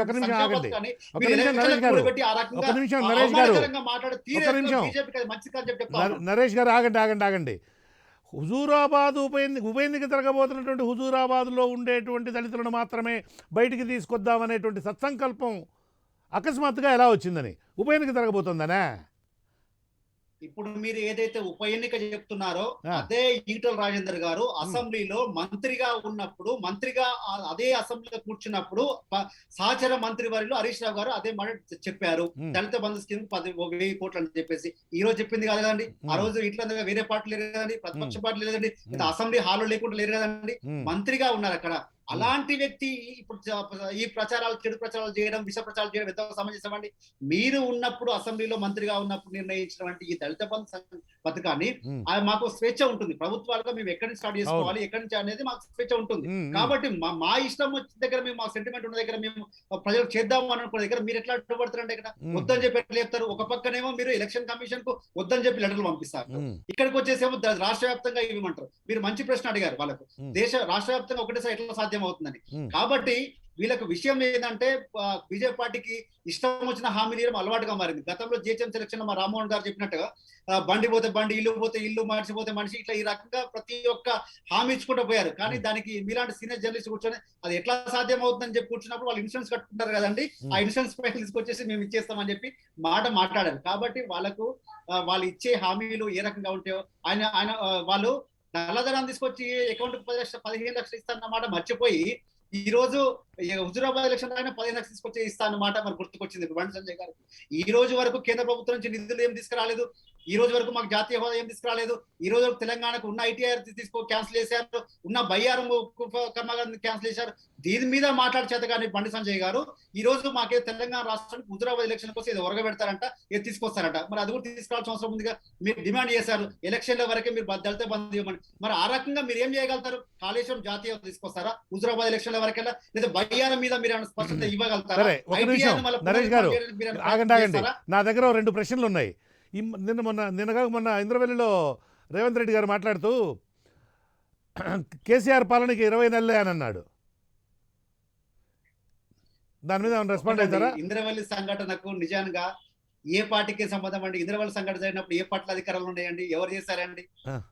రేవంత్ రెడ్డి అక్కడ మాట్లాడుతూ తెలంగాణ కాంగ్రెస్ అధ్యక్షుడు రేవంత్ రెడ్డి అక్కడ మాట్లాడుతూ ఆ బహిరంగ సభలో మాట్లాడుతూ కేసీఆర్ టర్మ్ అయిపోయింది, ఇంకా ఆయన కాలం తీరిపోయింది, 20 నెలల్లో కేసీఆర్ ప్రభుత్వం అనేది పతనం అయిపోతుంది అని అంటూ అన్నాడు. దాని మీద ఏమైనా రెస్పాండ్ అవుతారా? తెలంగాణ రాష్ట్రం ఏర్పడిన కొత్తలోనే వాళ్ళు చేసిన కుట్రలు ఏ రకంగా మనం చూసామండి. అప్పుడే తెలంగాణ రాష్ట్ర ప్రభుత్వం పని అయిపోతుంది, లేదా మేము ఏ చేయగలుగుతామని ఆనాడు చంద్రబాబు నాయుడుతో చేతులు కలిపి ఏ రకంగా చేశారో, మరి ఈ రోజు రాహుల్ గాంధీ గారితో చేతులు కలిపి మరి ఇంకేదైనా రకమైన కుట్రలు చేస్తారో తెలియదు. కానీ అలాంటి అపోహలు పెట్టుకోవద్దు. మీరు ఫస్ట్ గెలవాల్సింది ప్రజల మనలో గెలవాలి. ప్రజల కోసం ప్రజల ఏ కష్టాల్లో ఉన్నారో వాళ్ళకి ఏం కావాలో దాని మీద చేసుకోవాల్సిన అవసరం ఉంది. కాబట్టి ప్రతిపక్ష పార్టీలుగా ప్రజల కోసం కొట్లాడిన తర్వాత మీరు ముఖ్యమంత్రి కావాలని కోరుకోవాలి, ప్రగతి భవన్ రావాలని కోరుకోవాలి. కానీ మీరు ఏమి చేయకముందుకే పీసీ అధ్యక్షుడు రాగానే ప్రగతి భవన్ బద్దలు కొడతా, లేకపోతే ఇంకే చేస్తా, బ్లాక్ మెయిల్ రాజకీయాలు ఎందుకండి? అధికారుల మీద మేము ఎక్కడ తీసుకొస్తా అది ఆ రకంగా అంటే మాట్లాడేది అది ప్రజలు విశ్వసిస్తారండి. అది మీరు ఒక ఇంటెలిజెన్స్ అధికారిని పట్టుకొని ఇష్టం వచ్చిన మాట్లాడుతూ ఉంటే మీరు సీనియర్ జర్నలిస్ట్ దాన్ని ఖండించాల్సిన అవసరం ఉంది. ఇంటెలిజెన్స్ అధికారులను మీరు ఏ రకంగా బెదిరిస్తారండి? మీరు వేరే దేశంలో ఉన్న పోయి పట్టుకొస్తే అదా మీ రాజకీయం అంతిమంగా మీరు నేర్చుకునేది, మీరు చేసే విధానం అదా. ప్రజల్లో గెలవాలనుకున్నప్పుడు అధికారుల కోసం ఏం చేస్తారనే విషయం చెప్పాల్సిన అవసరం ఉంది. అంతకంటే ఎక్కువగా ఆలోచించి కేసీఆర్ గారు నిర్ణయం తీసుకుంటారు కాబట్టి. ఓకే, ఇంకొక ప్రశ్న ఉంది. ఇది హుజూరాబాద్ నుంచి అదేంటి మన మీసాల వరకు I stand corrected Vasala మర్రికి shift కావడంలో ఏమైనా కారణం ఏమైనా చెప్పగలరా? కారణం ఏం లేదండి. ఇప్పుడు రాజకీయాలు వెతుక్కోవడానికి కారణాలు కావాలి, కానీ ప్రజలకు సేవ చేయడానికి కారణాలు ఏముందండి? అది మనకు అక్కడ కేసీఆర్ గారు అక్కడ రెగ్యులర్ గా వెళ్తా సంక్షేమ పథకాన్ని అక్కడ మనం అక్కడ గ్రామానికి ఇచ్చేస్తే ఒకటి అయిపోతుందని చెప్పి ఉద్దేశంతో చేసుకున్నారు. కానీ రాజకీయ వెతకడంలో మస్తు కారణాలు వెతుకోవచ్చు రాజకీయం చేయడంలో. ఇంత మునుపు హుజూరాబాద్ లో స్టార్ట్ చేసినప్పుడు మాత్రమేమో హుజూరాబాద్ ఎలక్షన్ ఉన్నాయి మీరు ఎట్లా స్టార్ట్ చేస్తున్నారు, హుజూరాబాద్ ఎలక్షన్ లేని దగ్గర స్టార్ట్ చేస్తేనేమో మీరు అక్కడి నుంచి ఇక్కడికి స్టార్ట్ చేస్తారన్నారు. ఏది ఏమైనప్పటికీ కూడా టీఆర్ఎస్ పార్టీకి తెలంగాణ రాష్ట్ర ప్రభుత్వానికి దళితుల క్షేమం ముఖ్యం, తెలంగాణ ప్రజల క్షేమం ముఖ్యం. కాబట్టి వాళ్ళ సంక్షేమం ముఖ్యం. కాబట్టి మేము ఎక్కడ నిర్ణయం తీసుకున్నా కూడా ప్రజలకు మంచి జరిగే విధంగా ఉంటుంది తప్ప దీని రాజకీయాలు ఏం లేవు. గతంలో మేము 2014 నుంచి కూడా పాలేరు ఎలక్షన్ నుంచి ఈ రోజు మొన్న జరిగిన నాగార్జున ఎలక్షన్ వరకు కూడా మేము చూసాం. గతంలో పాలేరు ఎలక్షన్ లో అన్ని పార్టీలు కలిసి పోటీ చేశాయి, డిపాజిట్ దక్కలేదు. అదే రకంగా మనం చాలా సందర్భాలు చూసాం. ఏదో 1-2 సందర్భాల్లో దుబ్బాకలో బీజేపీ గెలవగానే ఆ రకంగా మాటలు ఏ రకంగా ఉన్నాయో, లేకపోతే కనీసం డిపాజిట్ వస్తే నారాయణ కాంగ్రెస్ పార్టీ మాటలు ఏ రకంగా ఉన్నాయో మనం చూస్తా ఉన్నాం. ఇవన్నీ కొత్త ఏం కాదు. గెలిచినంత మాత్రం పొంగిపోయేదేం లేదు, ఓడిపోయినంత మాత్రం కుంగిపోయేదేం లేదు. అంతిమంగా మేము ప్రజల సంక్షేమం ముఖ్యంగా మేము పనిచేస్తూ ఉంటాం. Okay, thank you very much Naresh, thank you. Narasaiah garu, నిన్న హరీష్ రావు గారు మాట్లాడుతూ ఈ మన హుజూరాబాద్ అసెంబ్లీ నియోజకవర్గంలోని చాలా మండలాల్లో 4-5 మండలాల్లో మాట్లాడుతూ కన్నతండ్రి వంటి కేసీఆర్ని, కన్నతల్లి వంటి టీఆర్ఎస్ని, కన్నబిడ్డ అయినటువంటి ఈటెల రాజేందర్ ఎదురొమ్ముతన్నాడు అని అంటూ అన్నారు. ద్రోహం చేశాడు, కుట్రలు చేశాడు, కుతంత్రాలు చేశాడు, మోసాలు చేశాడు అనేది.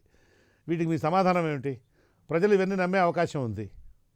సార్, హరీష్ రావు గారు కొంచెం ఉల్టా చెప్పిండు. చెప్పవలసిన దాన్ని స్ట్రైట్ కాకుండా ఉల్టా చెప్పినట్టుగా నేను భావిస్తున్నా.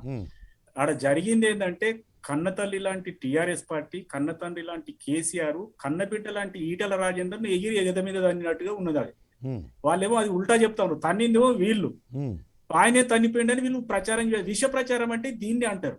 రెండో విషయం ఏంటంటే పాపం టిఆర్ఎస్ ఆయన ఎప్పుడైనా ట్రబుల్ షూటర్ అంటాం, ఏది మన హరీష్ రావును ఎక్కడైనా ఒక అవసరం ఉన్న చోట ఆయనను పంపించి ఆయన గట్టెక్కించుకునే ప్రయత్నం చేస్తా ఉంటే పాపం ఆ ట్రబుల్ షూటర్ ను కూడా విలువ లేకుండా చేస్తా ఉన్నారు. ఎందుకంటే దుబ్బాకలు అక్కడ పంపించేసి ఓడగొట్టేసిరు, తర్వాత ఇక్కడ కూడా ఆయనను ముందడ పెట్టేసి రేపు ఓడిపోయిన తర్వాత నీతోటి ఏం కాదని చెప్పి మూలకేస్తారు. మీరు ఒక ప్రశ్న పదే పదే అడుగుతా ఉన్నారు, ఏంటంటే వాసాల మరికి ఎందుకు మార్చిరు అని. అయితే సార్ ఇప్పుడు ఈ మధ్యన జరిగిన సంఘటనల వల్ల మనకు అర్థమయ్యేది ఏంటంటే డైరెక్ట్ గా హుజురాబాద్ లోనే కనుక స్టార్ట్ చేసినట్లయితే ఏదైనా లీగల్ సమస్యలు లేకపోతే ఇంకేదైనా ప్రజా సమస్యలకు వస్తుందేమన్న ఉద్దేశంతో స్టార్టింగ్ వాసాల మరిలో పెట్టి పైలట్ ప్రాజెక్ట్ అక్కడ పెట్టిరు. ఎందుకంటే ఈ మధ్యన కలెక్టర్ కూడా దాని మీద వివరణ ఇచ్చిండు, అదిగా సార్ ఆల్రెడీ స్టార్ట్ అయిపోయింది అక్కడ వాసాల మరిలా, దాన్ని మేము కొనసాగిస్తున్నామని చెప్పుకోవడానికి మాత్రమే వాసాల మరిలో వాళ్ళు స్టార్ట్ చేసిండ్రు. రెండో విషయం ఏంటంటే ఈ లోపల ఏమైనా నోటిఫికేషన్ వస్తే మళ్ళీ కొత్త పథకం అంటారనే ఉద్దేశంతో మేము ఆల్రెడీ మార్చిలో స్టార్ట్ చేసినాం, మేము 1000 కోట్లు ఇచ్చినామని మళ్ళీ చెప్తా ఉన్నారు. సార్ నేను సూటిగా టిఆర్ఎస్ పార్టీ ఎందుకు ఓడిపోతుంది అని చెప్తా ఉన్నా. ఎందుకు చెప్తున్నా అంటే సీఎం కేసీఆర్ గారు ఏదైతే అతి ముఖ్యమైన హామీలు ఇచ్చిండో, తెలంగాణ రాకముందు ఉద్యమ సమయంలో ఇచ్చిండు, తెలంగాణ వచ్చిన తర్వాత ప్రభుత్వంలోకి వచ్చినాక మేనిఫెస్టోలో ఇచ్చిన ముఖ్యమైన ఏంటంటే ఎవరైనా కోరుకునేది ఏంది సార్, రోజు నాకు అన్నం పెట్టమని ఎవరు కోరుకోరు, నాకు మంచి విద్య వైద్యం ఇవ్వమని కోరుకుంటారు. కేసీఆర్ గారు కూడా ఏం చెప్పారు అని అంటే ఉచిత నిర్బంధ విద్య అన్నాడు, KG to PG అన్నాడు. అయితే అందరూ కూడా ఏమనుకున్నారంటే అబ్బా ఈయన మహాత్ముడు ఉన్నట్టుంది, ఈయన రాగానే మొత్తం ఉచితం నిర్బంధ విద్య KG to PG ఫ్రీ అనుకున్నారు, వైద్యం ఫ్రీ అనుకున్నారు, అన్ని ఫ్రీ అనుకున్నారు. తీరా వచ్చిన తర్వాత ఆయన వాళ్ళు చెప్పినట్టు టిఆర్ఎస్ భాషలో చెప్పాలంటే ఎగిరి ఎద మీద దాన్ని అనమాట. అంటే ప్రజలను ఎగిరి ఎద మీద దాన్ని కేసీఆర్ గారు. వీళ్ళు ఏ సెక్షన్ కు మంచి చేసిరని వీళ్ళకు ఓట్లేస్తారు అనుకుంటారు, వీళ్ళు చెప్పాలి. రైతుల విషయం అంటారు, వాళ్ళు మేము రైతు బంధు ఇచ్చినాం కాబట్టి రైతులు మాకేస్తారు అని వాళ్ళు చెప్తా ఉన్నారు. రైతులకు 2017లో యూరియా ఫ్రీగా ఇస్తామని వాళ్ళను నమ్మించి వాళ్ళను మోసం చేసినటువంటి కేసీఆర్ గారికి రైతులు కూడా వేసే పరిస్థితిలో లేరు అని నేను చెప్తా ఉన్నా. రెండవది ఏంటంటే ఉద్యోగస్తులకు నిన్న మొన్న ఊరిచ్చి మొన్న PRC ఇచ్చిండు. ఇలా నిరుద్యోగుల పరిస్థితి ఏంటి సార్? మన ట్యాగ్ లైన్ ఏంది? నిధులు నీళ్లు నియామకాలు. నియామకాల విషయంలో అట్టర్ ఫ్లాప్ అయింది తెలంగాణ ప్రభుత్వం. ఎందుకంటే హరీష్ రావు, నాకు ఇప్పటికీ గుర్తుంది ఏంటంటే హరీష్ రావు గారు వార్ రూమ్ పెట్టి చాలా వివరాలు తీసుకున్నారు. ఇలా ఆంధ్రోళ్ళు కనుక ఇక్కడ నుండి వెళ్ళిపోతే 4 లక్షల 5 లక్షల ఉద్యోగాలు వస్తాయి, ఇంటికో ఉద్యోగం వస్తుంది అన్న ఉద్దేశంతో వాళ్ళు మాట్లాడారు. మరి వార్ రూమ్ వివరాలు ఇప్పటికి కూడా ప్రకటించలే, హరీష్ రావు ప్రకటించలే, నా సీఎం కేసీఆర్ గారు ప్రకటించలే. అంటే నిధులు నీళ్లు నియామకాలకు సున్నబొట్లు పెట్టారని మనకు అర్థమైతా ఉంది. ఇక నిధుల విషయానికి వస్తే 17,000 కోట్ల మిగులు బడ్జెట్ తోటి 69,500 కోట్ల అప్పుతోటి బంగారు తెలంగాణ తీసుకొచ్చి కేసీఆర్ చేతిలో పెడితే అది కాక 4 లక్షల కోట్ల అప్పులు చేసిండు ఈ 7 సంవత్సరాలలో. ఇవాళ మనం లెక్కేసుకుంటే ఏమైనా 4 కోట్ల మంది జనం ఉన్నారు, 4 లక్షల కోట్ల అప్పు చేసిండు. అంటే ఒక్కొక్కరి నెత్తి మీద లక్షలు పెట్టిండు. ఇగో ఇదే అభివృద్ధి. టీఆర్ఎస్ చెప్పే అభివృద్ధి ఏందా అంటే నీ నెత్తి మీద చేయబెట్టు, ₹1,00,000 అప్పు ఉంది బిడ్డ, నువ్వు కడతనే ఉండాలి అనేది వాళ్ళు చేసే అభివృద్ధి. మరి నిధులు నీళ్లు, మరి నీళ్ళు ఎక్కడ పోయినాయి అంటే రీసెంట్ గా KRM GRM అది మీటింగ్ పెడితే మీటింగ్కి వెళ్ళరు. ఏమనిపిస్తుంది సార్ సగటు మానవునికి, సగటు తెలంగాణ వాదికి ఏమనిపిస్తుంది అంటే అక్కడ జగన్మోహన్ రెడ్డి గారితో ఏదైనా మిలాఖత్ అయినరేమో, అందుకే వీళ్ళు అక్కడ అటెండ్ అయితలేరు, ఊకే వాయిదా వేయి అని కోరుతున్నారని మామూలు వాళ్ళకు కూడా అనిపిస్తుంది కదా సార్. వీళ్ళు వెళ్ళాలి, వాళ్ళేమో వాళ్ళ వాదన ప్రజెంట్ చేస్తారు, వీళ్ళేమో చప్పుడేక వాయిదా కోరుతారు, వాళ్ళ పని వాళ్ళు చేసుకుంటూ పోతారు. మళ్ళీ తర్వాత ఈయన 299కి తాత్కాలికమని ఈయన ఒప్పుకొని వచ్చి సగానికి సగం తెలంగాణ వాళ్ళను ముంచిండు. నేను ఏమంటారు అంటే నిధులలో ఫెయిల్ అయినావు, నియామకాలలో ఫెయిల్ అయినావు, తర్వాత ఈ జాబులలో ఫెయిల్ అయినావు, KG to PG విద్యలో ఫెయిల్ అయినావు, దళితులకు 3 ఎకరాల భూమి ఇస్తానని ఫెయిల్ అయినావు, నిరుద్యోగులకు 3,000 రూపాయలు ప్రతి నెల నిరుద్యోగ భూమి ఇస్తానని 33 నెలలకు 99,000 రూపాయలు దాంట్లో ఫెయిల్ అయినావు. ఈ రోజు మేము ఈ మాటలన్నీ అడిగితే పోడు భూములకు మేము పట్టాలు ఇస్తామని పోడు భూములలో ఎదురు తిరుగుతా ఉన్నారు. ఈ రోజు 12% గిరిజన రిజర్వేషన్ అన్నావు, 12% మైనారిటీ రిజర్వేషన్ అన్నావు. ఒక్కటి కూడా అమలుకు అనువుగాని హామీలను ఇచ్చి తాత్కాలికంగా వాళ్ళ పొట్టగొట్టి వాళ్ళ చేతిలో ఉన్న ఓట్లు గుంజుకోవడానికి తప్ప కేసీఆర్ గారు నిజమైన మాటలు ఎప్పుడు కూడా మాట్లాడతలేడు. నరేష్ గారు చెప్తా ఉన్నారు GHMCలో మీరు అది చెప్పారనే సూటిగా అడుగుతున్నా. వరద బాధితులకు మీరు ఏం చెప్పిరండి? వరద బాధిత ఎలక్షన్ అయిపోగానే ఎలక్షన్ ముందట 15 రోజులు వాళ్ళ కార్యకర్తల ద్వారా ఎవరికి ఇచ్చిరో ఏం కథో తెలియదు. ఇప్పుడు కూడా అక్రమాలు బయటికి తీయొచ్చు. వాళ్ళు ఏం చెప్పిరండి? ఇది అయిపోయిన తర్వాత 6వ తారీఖు నుండి మీరు 10,000 రూపాయలు ఇస్తా లైన్లో నిలబడమంటే ఒకరికన్నా ఇచ్చిరో నరేష్ గారు చెప్పాలి. మీరు చెప్పిన అన్ని అబద్ధాలు. నేను ఏమంటాను, మీరు ఏం అభివృద్ధి చేసిర్రు, ఏ రకంగా అభివృద్ధి చేసిర్రు? మీరు మానవ వనరులను తొక్కేస్తా ఉన్నారని నేను సూటిగా చెప్తున్నా. వాళ్లకు KG to PG విద్య మీరు అందిస్తే మీరు గొర్రెలు బర్రెలు పప్పులు ఉప్పులు చెప్పులు ఇవ్వవలసిన అవసరం ఏముందండి? ఈ రోజు ప్రభుత్వ ధనాన్ని మీరు విచ్చలవిడిగా అవసరమైన చోట ఓట్ల కొరకు ఖర్చు పెట్టడం కాదు. దళితుల మీద మీకు ఎక్కడ ప్రేమ ఉందండి? మీరు ఇన్ని ముచ్చట్లు చెప్తా ఉన్నారు. దళితులకు 89,600 కోట్ల రూపాయల సబ్ ప్లాన్ లో ఉంటే మీరు సగానికి సగం కూడా ఖర్చు పెట్టలేదు 7 సంవత్సరాలలో. తరువాత 9,15,000 పైచీలకు మెంబర్లు బోర్డులకు అన్నిటికీ అప్లై చేసుకుంటే అంటే 1 లక్ష మెంబర్స్ కి మీరు లోన్లు ఇచ్చారు, మిగతా వాళ్ళకి ఇవ్వలేదు. 7 సంవత్సరాలు టిఆర్ఎస్ గవర్నమెంట్ వచ్చి 7 సంవత్సరాలు కొత్త రేషన్ కార్డులు నిన్న మొన్న స్టార్ట్ చేస్తా ఉన్నారు. అది కూడా కేంద్ర ప్రభుత్వం రూలింగ్ ఇదేది వాళ్ళు ఒక నోటీస్ పంపించిన తర్వాత మరి ఏది చక్కగా చేసిరండి మీరు?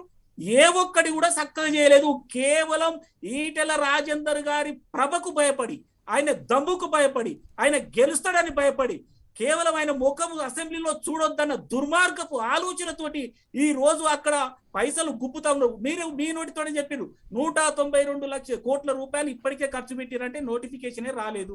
మరి తర్వాత ఏంటంటే నేను ఇంకోటి సూటిగా అంటున్నా, ఈ రోజు హుజరాబాద్ లో గల్లీకి ఒక ఎమ్మెల్యే ఎంపీ మినిస్టర్ ఉన్నారు. వాళ్ళందరూ మేము అది చేస్తాం ఇది చేస్తామని హుజరాబాద్ లో చెప్తా ఉన్నారు. ఇలా ప్రజలు ఏం అడుగుతా ఉన్నారంటే, అయ్యా మీరు ఇక్కడికి వచ్చి ఇన్ని గప్పాలు కొడతా ఉన్నారు, మీ నియోజకవర్గంలో మీరు ఎందుకు చేస్తలేరు అని అడుగుతా ఉన్నారు. అదే కాకుండా వారి నియోజకవర్గాలలో కూడా ఏం అడుగుతా ఉన్నారు, మీరు దయచేసి తప్పుకోండి, మీరు రాజీనామా చేయండి, కేసీఆర్ గారు మాకు కూడా వరాలు ఇస్తారు అని కోరుకుంటా ఉన్నారు. ఇంకో ముఖ్యమైన విషయం ఏంటంటే, ఈ విధమైన ట్రెండ్ మీకు చిన్న మాట నరసయ్య గారు, భువనగిరిలో ఈ మేరకు పెద్ద హోర్డింగ్లు కూడా వచ్చాయి. అనేకమైనటువంటి నియోజకవర్గాలలో మీరు శాసనసభ్యులు కనుక రాజీనామా, ఇందాక వేణుగోపాల్ రెడ్డి గారు కూడా ప్రస్తావించారు, మీరు కనుక రాజీనామా చేసేట్లయితే ఉప ఎన్నికలు వస్తాయి, వరాలు వస్తాయి, ఉప ఎన్నికలు వస్తాయి, నిధులు వస్తాయి, కాబట్టి మీరు రాజీనామా చేయండి అనేటువంటి డిమాండ్లు కూడా పెరిగాయి. ఇది పెద్ద పోలీస్ వారి లాంటిది. సార్ కృష్ణమోహన్ గారు, మిగతా వాళ్ళు ఎందుకండి, మా పార్టీ ఎమ్మెల్యే రాజా సింగ్ గారు ఆయన ప్రకటించిండు 2,000 కోట్ల రూపాయలు కనుక మా నియోజకవర్గానికి మీరు ఇస్తే నేను రాజీనామా చేస్తా ఇమ్మీడియట్ అని చెప్తా ఉన్నాడు. మరి ఎందుకు ఇయ్యరండి మీరు? ఇక్కడ ఓట్లు లేవు కాబట్టి మీరు ఇయ్యరు, అంతే కదా. ఎవరికైనా చిన్న పిల్లగానికి నెక్కరేసుకున్న పిల్లగానికి కూడా అర్థమయ్యేది ఏంటంటే, ఎక్కడైతే ఓట్లు వస్తా ఉన్నాయో, బై ఎలక్షన్ వస్తా ఉన్నదో అక్కడ వరాల జల్లు కురిపిస్తా ఉన్నారు. అయినా కూడా నేను ఒక మాట చెప్తా ఉన్నాను, మంచికో చెడుకో మీరు హుజురాబాద్ లో మీరు వరాలు కురిపిస్తా ఉన్నారు. ఆ కురిపించేదో పూర్తిగా ఎస్సీ ఎస్టీ బీసీ మైనార్టీ అందరికీ కురిపించండి, అట్లనైనా వాళ్ళు బాగుపడతారు కదా. కేవలం ఒక వర్గానికి ఇచ్చుకుంటూ మిగతా వర్గాలను ఏడిపించేది మీకు ఎక్కడ న్యాయం అవుతుందని నేను అడుగుతున్నా. ఈ రోజు ఇదే బూమెరంగ్ అయితా ఉంది. సోషల్ ఇంజనీరింగ్ అనేది చాలా ఇంపార్టెంట్ కృష్ణమోహన్ గారు. ఈ రోజు దళిత బంధు పెట్టడంలో మేము వ్యతిరేకం కాదు, అందరికీ ఇవ్వాలని కోరుతా ఉన్నాం, రాష్ట్ర వ్యాప్తంగా ఇవ్వాలని కోరుతా ఉన్నాం. అట్ ద సేమ్ టైం కనీసము ఎన్నికలు ఉన్నటువంటి హుజురాబాద్ లోనైనా మీరు బీసీ బంద్ ఎందుకు పెట్టరు, ఓసీ బంద్ ఎందుకు పెట్టరు, మైనారిటీ బంద్ ఎందుకు పెట్టారని నేను అడుగుతున్నా. అక్కడే అదే నియోజకవర్గంలో వాళ్ళు కూడా ఓటర్లే కదా, వాళ్ళ ఓట్లు మీకు వద్దా అంటున్నా. అంటే వాళ్ళ ఓట్లు మీకు వద్దంటే సూటిగా చెప్పండి. అట్లా కాదు కదా, వాళ్ళ సంఖ్య తక్కువ ఉంది కదా, ఆ ఓట్ల సంఖ్య తక్కువ ఉంది కదా, ఓట్ల సంఖ్య తక్కువ ఉన్నది కదా. సార్ ఇలా 300 కాపు ఓట్లు 29,000 పైచీలకు ఉన్నాయి సార్. గౌడుల ఓట్లు 24,000 పైచీలకు ఉన్నాయి. 26,000 పైచీలకు ఎల్రమణ ఓట్లు, పద్మశాలిల ఓట్లు ఉన్నాయి. మరి వీళ్ళు రారా? వీళ్ళ ఓట్లు వద్దా? కేవలం దళితులే కావాలనా? నేనేమంటున్నా, దళితులకు ఇవ్వండి, మేము వ్యతిరేకం కాదు, 10 కాదు ఇంకో 10 ఇవ్వండి. కానీ కనీసం మీరన్నట్టు ఎన్నికల కొరకే పెట్టిందని మీరు చెప్తా ఉన్నారు కదా, కనీసం ఎన్నికల కొరకైనా సరే బీసీలకు, ఓసీలకు, మైనారిటీలకు కూడా అక్కడ కనీసం ఏర్పాటు చేయండి, అది ప్రకటించండి, అక్కడ ఇవ్వండి అని చెప్తా ఉన్నాను. పైలట్ ప్రాజెక్టు వాళ్ళకు వద్దా అని చెప్తా ఉన్నాను. మీరు దళితులకు ఏదైతే పారామీటర్స్ తీసుకున్నారో మిగతా కమ్యూనిటీలకు కూడా అదే పారామీటర్స్ తీసుకోండి. మీరు ఎందుకు ఇయ్యరు? నేను అందుకే ఏమంటున్నా అంటే, ఓన్లీ దళితుల ఓట్లతోటే గెలుస్తావా కేసీఆర్ గారు, ముఖ్యమంత్రి గారు అని నేను అడుగుతున్నా. మిగతా వారి ఓట్లు ఓట్లు మీకు వద్దా అని అడుగుతున్నా. అయితే ఎవరైనా గెలిచినాక చేసే పని ఈటెల రాజేందర్ గారు రాజీనామా చేసిన తరువాత ప్రపంచ చరిత్రలో మొట్టమొదటిసారి రికార్డు సృష్టిస్తా ఉన్నారు. లిమ్కా బుక్ ఆఫ్ రికార్డ్స్ లో కూడా ఇది ఎక్కినా ఆశ్చర్యపోవాల్సిన అవసరం లేదు. ఒక ఎమ్మెల్యే రాజీనామా చేయడం వల్ల 2-3 వేల కోట్ల రూపాయలు ఆ నియోజకవర్గంలో పంపిణీ జరుగుతుంది అంటే చాలా గొప్పవాడు మా రాజేందర్ గారు. కాబట్టి దేశంలో ఎక్కడ జరుగుతుంది, బహుశా దేశంలో ఎక్కడ జరుగుతుంది. ఏ పార్టీ వాళ్ళు ఎవరిచ్చినా మేము డబ్బులు తీసుకుంటాం, కానీ ఓటు మాత్రం రాజేందర్ గారికి వేస్తాం బంపర్ మెజార్టీ తోటి. ఇదే ముఖం కేసీఆర్ కు అసెంబ్లీలో చూపిస్తామని డిసైడ్ చేసిన నియోజకవర్గం ఏదైనా ఉందంటే అది హుజూరాబాద్ నియోజకవర్గం. కాబట్టి కేసీఆర్ గారికి ఓటమి తప్పదు. ఆయన క్యాండిడేట్ ను నిర్ణయించడంలోనే వ్యూహాత్మక తప్పిదం జరిగింది. ఆయన సోషల్ ఇంజనీరింగ్ లో వెనుకబడ్డాడు.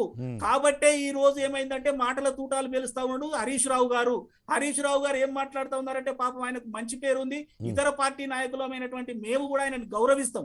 కానీ ఆయన ఏం చెప్తా ఉన్నాడంటే ఆయన దాటి అంటే ఒక గీత దాటి మాటలు మాట్లాడుతూ ఉన్నాడు. కాబట్టి నేను ఏమంటున్నా, ఎప్పటికైనా మన పార్టీలోకి రాకపోతాడనేటువంటి లెక్కలమైన ఉన్నట్టున్నాయి ఆయన హరీష్ రావు గారిని మీరు గౌరవించడానికి. అలాంటి లెక్కలేవో ఉన్నట్టున్నాయి. కాదు లైవ్ లో చెప్తున్నా సార్, హరీష్ రావు గారు ఎప్పుడు కూడా టిఆర్ఎస్ పార్టీ ఇడిచి రారు, 100% రారు. చెప్పారు ఆ విషయం ఆయన అనేకమైన ఇంటర్వ్యూలో స్పష్టం చేశారు. ఆయన అన్ని రకాలుగా లాక్ చేసిరన్న విషయం అన్ని పార్టీలకు కూడా తెలుసు. ఆయన పోవాలనుకున్నా పోరు. ఒకవేళ పోవడానికి ఒకే ఒక అవకాశం ఏంటంటే అవతలి పార్టీకి 5-10 తక్కువైతే ఈయన 5-10 మందిని తీసుకొని పోతే ఆయన చీఫ్ మినిస్టర్షిప్ ఇస్తారంటే మాత్రం పోతాడు. లేదు అని అవకాశం. ఇంకొక మాట చెప్పి బంద్ చేస్తుంది. ఈటెల రాజేందర్ గారిని బయటికి పంపడానికి అతి ముఖ్యమైన కారణం ఏంటంటే తన కొడుకును సీఎం గా చేసుకోవడానికి ఈయన అడ్డం పడతా ఉన్నాడు. ఎందుకంటే ఇలా సోషల్ మీడియా రామ్మోహన్ రెడ్డి గారిని అడుగుదామనుకున్న ప్రశ్నకు మీరు సమాధానం చెప్పేశారు. నేనేమంటున్నా సార్ అంటే ఈయనను కనుక పక్కకు తప్పిస్తే సీనియారిటీ లెవెల్ కానీ ఇలా కేసీఆర్ తర్వాత స్థాయిలో ఇలా ఈటెల రాజేంద్ర గారు ఉన్నారు కాబట్టి ఆయనను తప్పిస్తే ఆల్రెడీ హరీష్ రావు గారిని తప్పించడం జరిగింది. అక్కడ డబ్బులు ఉన్నటువంటి విశ్వేశ్వరరావు గారిని తప్పించడం జరిగింది. జితేందర్ రెడ్డి గారిని బయటికి పంపడం జరిగింది. ఇక మిగిలింది ఏకైక లింగం మన రాజేంద్ర గారు. ఆయనను కూడా మామూలుగా పంపిస్తే బాగుండదు కాబట్టి అవినీతి ఆరోపణలలో ఆయనను పంపించడం జరిగింది. మార్గం కేవలం తన కొడుకును ముఖ్యమంత్రి చేసుకోవడానికి కొరకు మాత్రమే ఈయన ముఖం మీద 2 పచ్చగీతలు ఎర్రగీతలు గీసి బయటికి పంపించారు. కానీ ప్రజలేం పిచ్చోళ్ళు. కాబట్టి కేసీఆర్ గారికి ఓటమి తప్పదు హుజురాబాద్ లో. చూద్దాం వస్తాను మళ్ళీ నరేష్ మీ దగ్గరకు వస్తాను. We have another round, no problem, I will definitely give you time. Rammohan Reddy garu, ఎందుకంటే సెకండ్ రౌండ్లో అందరూ ప్యానలిస్టులు ఎక్కువ టైం తీసుకోవడం వల్ల రామ్మోహన్ కోపంగా చూస్తున్నాడు నా వైపు. రామ్మోహన్ గారు గో అహెడ్. ఇందులో మీరు చెప్పదలుచుకుంటే చెప్తూనే నా డౌట్ను కూడా ఒకదానికి చేయండి. రాజేంద్ర గారు మాట్లాడుతూ చాలా సభలలో అన్నటువంటి మాట ఏంటంటే ఫస్ట్ కేసీఆర్కి అసలు నియత లేదు అనేది ఒకటి. 2, ఆయన చేసేటువంటి అవమానాలని ఆ అరాచకాలని భరించలేకనే రోషం ఉన్నాడు కాబట్టి ఇక బయటకు వచ్చినాయా అని అంటా ఉన్నాడు. దీన్ని క్యూగా తీసుకొని మీరు చెప్పదలుచుకుంది చెప్పండి. ఆ తర్వాత మీ సొంతంగా మీరు చెప్పదలుచుకున్నటువంటిది కూడా హాయిగా చెప్పొచ్చు. Go head. పొమ్మనకుండానే పొగ పెట్టిండు. ఆ పొగకి ఈటెల రాజేంద్ర గారు బయటకు వచ్చిండు అంతే. ఇప్పుడు అవినీతి ఆరోపణలు లేనటువంటి ఒక ఎమ్మెల్యే పేరు చెప్పమనండి నరేష్ గారిని. టిఆర్ఎస్ పార్టీ మొత్తంలో అవినీతి ఆరోపణలు లేనటువంటి ఒక ఎమ్మెల్యే పేరు చెప్పానండి. షామీర్పేట ల్యాండ్ భూ కుంభకోణాలు, మియాపూర్ భూ కుంభకోణాలలో కేటీఆర్ గారు తలకే ఉంది, కేటీఆర్ గారి మనుషులు మొత్తం ఉర్రు అనంటే ప్రోబ్ వేసేటటువంటి దానికి సర్కార్ ముందుకు వచ్చిందా? మరి అదే చిత్తశుద్ధి ఏదో ఈటెల రాజేందర్ గారు దాని మీద చూపించింది, కొడుకు మీద కూడా చూపించి బర్తరఫ్ చేయొచ్చు కదా మంత్రివర్గం నుంచి, చేయలే కదా. సరే అవి వాళ్ళ ఇంటర్నల్ అని చెప్పి మనం మాట్లాడుకుందాం. కానీ బీజేపీ పెద్దలు మాట్లాడినట్టుగా కొడుకు ముఖ్యమంత్రి కావాలి అని అంటే ఈటెల రాజేంద్ర గారు ఏదో అడ్డమవుతారు కాబట్టి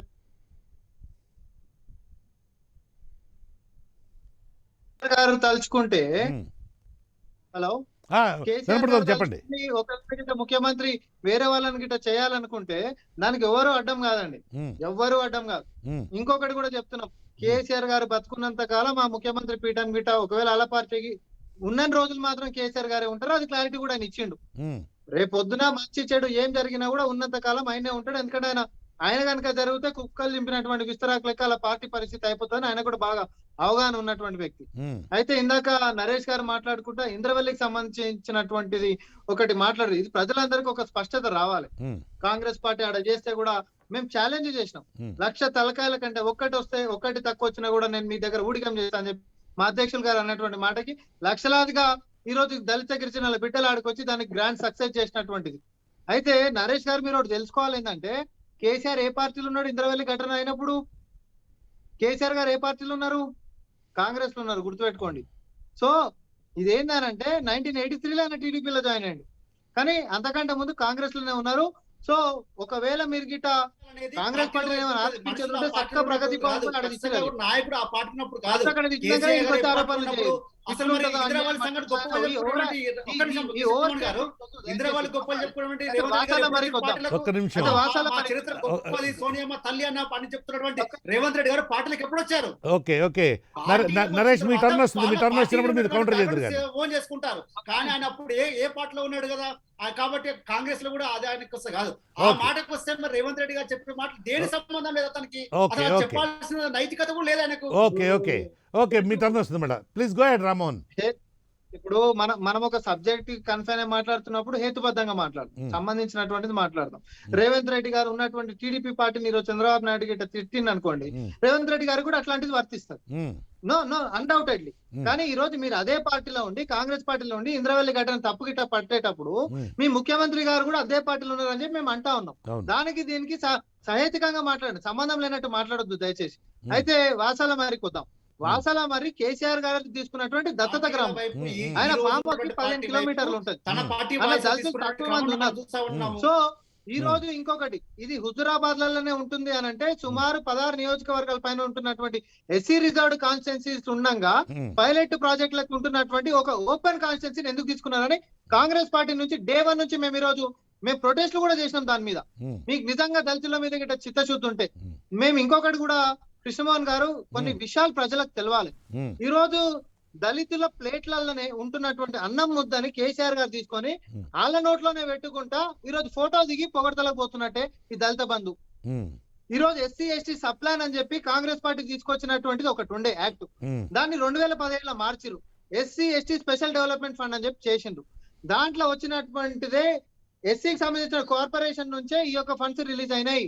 నేను మళ్ళా చెప్తున్నా, దీనికోసం సపరేట్ గా స్టేట్ బడ్జెట్ నుంచి ఇచ్చినటువంటిది ఏమీ కాదు. ప్రతి సంవత్సరం వాళ్ళ కేటాయించేటువంటి బడ్జెట్ లో నుంచే కొంచెం ముక్కలు. ఒక్క నిమిషం ఆగండి రామ్మోహన్, ఒక్క నిమిషం ఆగండి. నరేష్ గారు ఈ పాయింట్ కి ఏమైనా రెస్పాండ్ అవుతారా? నరేష్ ఈ పాయింట్ కి ఏమైనా రెస్పాండ్ అవుతారా? ఈ ఒక్క పాయింట్ కే వేరే మాట్లాడి మనం అదే చెప్తాను. ప్రశ్న వాళ్ళ దాంట్లో, సమాధానం వాళ్ళ దాంట్లో ఉంది. ఇది కొత్త ప్రాజెక్ట్ కాదన్నారు, మరి మీకు ఎందుకు అంత ఉలికెందుకు అంటున్నా? మీ కొత్త ప్రాజెక్ట్ కాదు బ్రదర్, ఆయన రామ్మోహన్ అన్నటువంటిది వేరు, మీరు చెప్తున్నది వేరు. ఒక్క నిమిషం సార్, అలాంటి పాత పథకం అని మీరు అనుకుంటున్నప్పుడు హుజురాబాద్ లో పెడితే దళిత ఎస్సీ కాన్స్టిట్యున్సీ అది కాదండి, స్వాగతించాల్సిన అవసరం ఉంది కదా. అంటే మీకు రాజకీయంగా పనికి వచ్చినప్పుడేమో ఈ రకంగా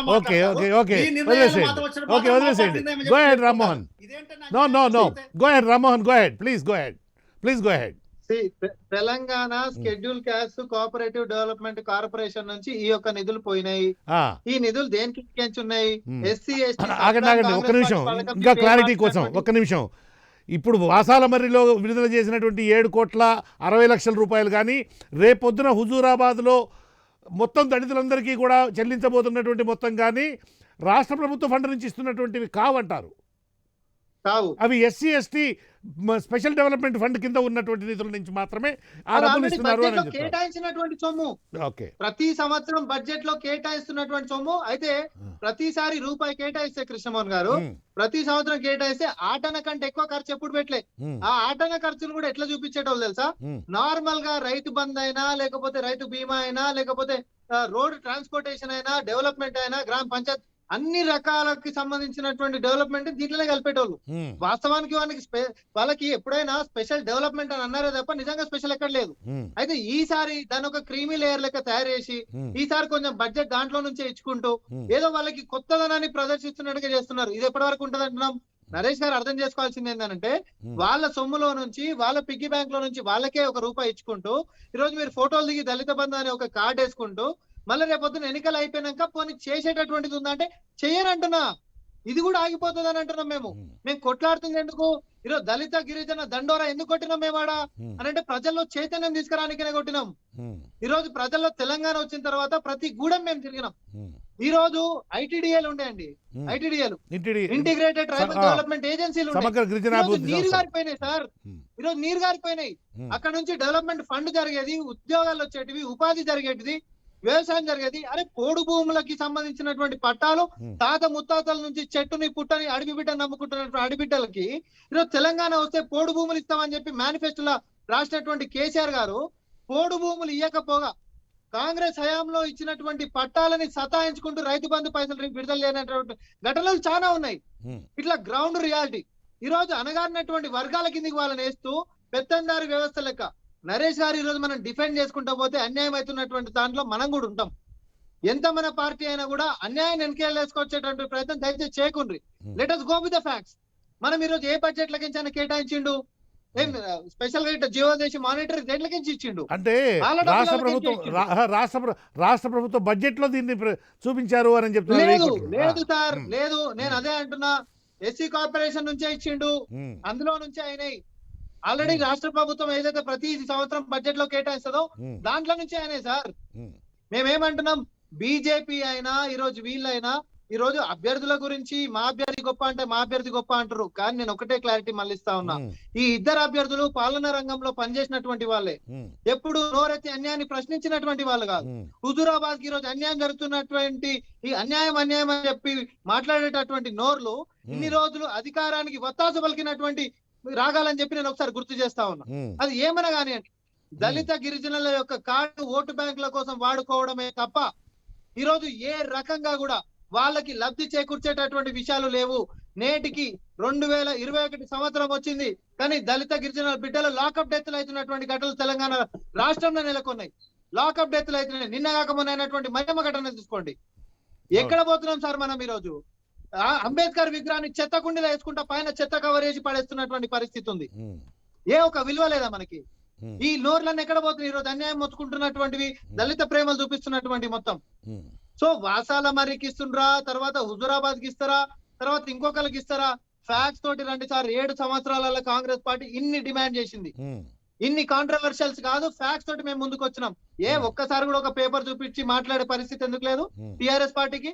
ఇన్ని మాట్లాడతారు కదా, పేపర్లు చూపించి మాట్లాడే పరిస్థితి ఎందుకు లేదు?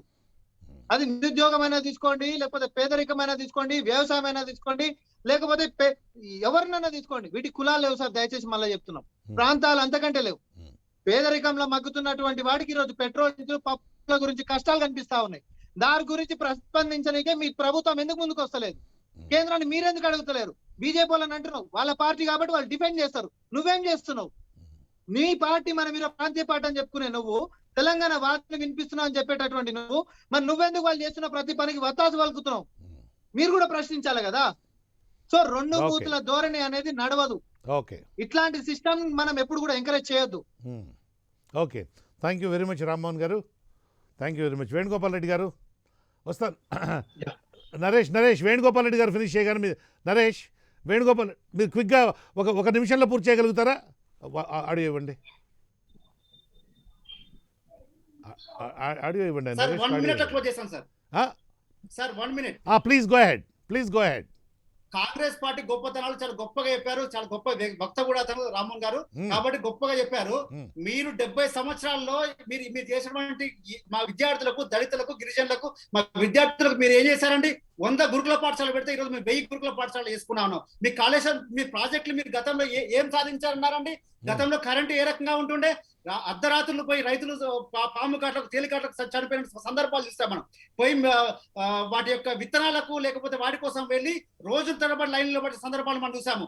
ఎక్కడ మర్చిపోతామని 70 ఏళ్ళ మీ పరిపాలన ఎక్కడ మర్చిపోతాము?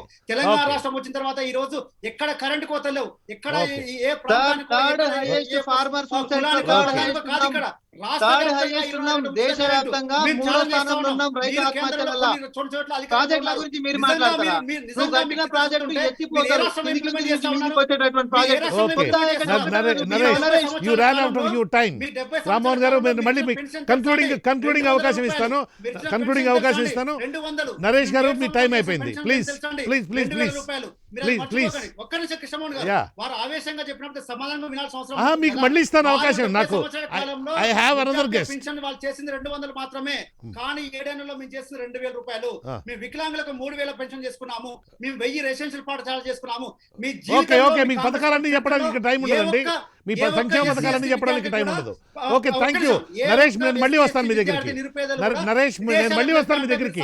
వి still have lot of time. 20 లక్షల రూపాయలు సపోర్ట్ చేస్తా ఉన్నాము. మీరు ఇవన్నీ తెలుసుకొని మాట్లాడండి. మేము కూడా ఆవేశంగా మాట్లాడగలుగుతాం. సంక్షేమ పథకాలు ఒక రోజు మొత్తం చెప్పగలుగుతాం మేము. Okay very good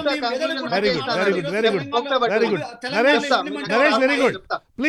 please you will get another opportunity to speak. మళ్ళీ ఇంకో అవకాశం వస్తుంది మాట్లాడేటందుకు. వేణుగోపాల్ రెడ్డి గారు ప్లీజ్ గో అహెడ్. మీరు మిగతావి చెప్తూనే ఒక 2 పాయింట్స్ చెప్పాలి సార్. ఇప్పుడు జగన్మోహన్ రెడ్డి సిస్టర్ షర్మిలమ్మ మన తెలంగాణలో కూడా ఒక కొత్తగా ప్రవేశపెట్టినటువంటిది. ఆమెకి ఏమైనా ప్రాస్పెక్ట్స్, ఆమె అసలు పోటీ చేసే అవకాశాలు ఉన్నాయా లేదా ఆమె ప్రాస్పెక్ట్స్? ఎందుకంటే అక్కడ కొండా రాఘవరెడ్డి గారు ఉన్నారు, 1. 2 నిన్న ప్రవీణ్ కుమార్ గారు కొత్తగా బహుజన సమాజ్ పార్టీ పగ్గాలు చేపట్టారు. వీళ్ళిద్దరికి సంబంధించిన, మీరు పొలిటికల్ అనలిస్ట్ కాబట్టి వాళ్ళ ముగ్గురు దాని మీద కామెంట్ చేయలేరు. మీరు వాళ్ళ ప్రాస్పెక్ట్స్ వాళ్ళ అనేటువంటి చెప్తూ మీరు చెప్పదలుచుకుని చెప్పండి. Please go head. కేఎం గారు, నేను మొదట్లోనే చెప్పాను, ఇప్పటి వరకు మనం ఏదైతే ఉప ఎన్నికకు సంబంధించినటువంటి షెడ్యూల్ కానీ నోటిఫికేషన్ కానీ రాకముందు జరుగుతున్నటువంటి ఈ మొత్తం తతంగాన్ని ఒక 5 to 10%, నేను దాన్ని తప్పుగా అనట్లేదు కానీ 5 to 10% చూస్తా ఉన్నాము. ఇంకా చూడాల్సినటువంటి సినిమా ఇప్పుడు మనం చూసిన ఒక ట్రైలర్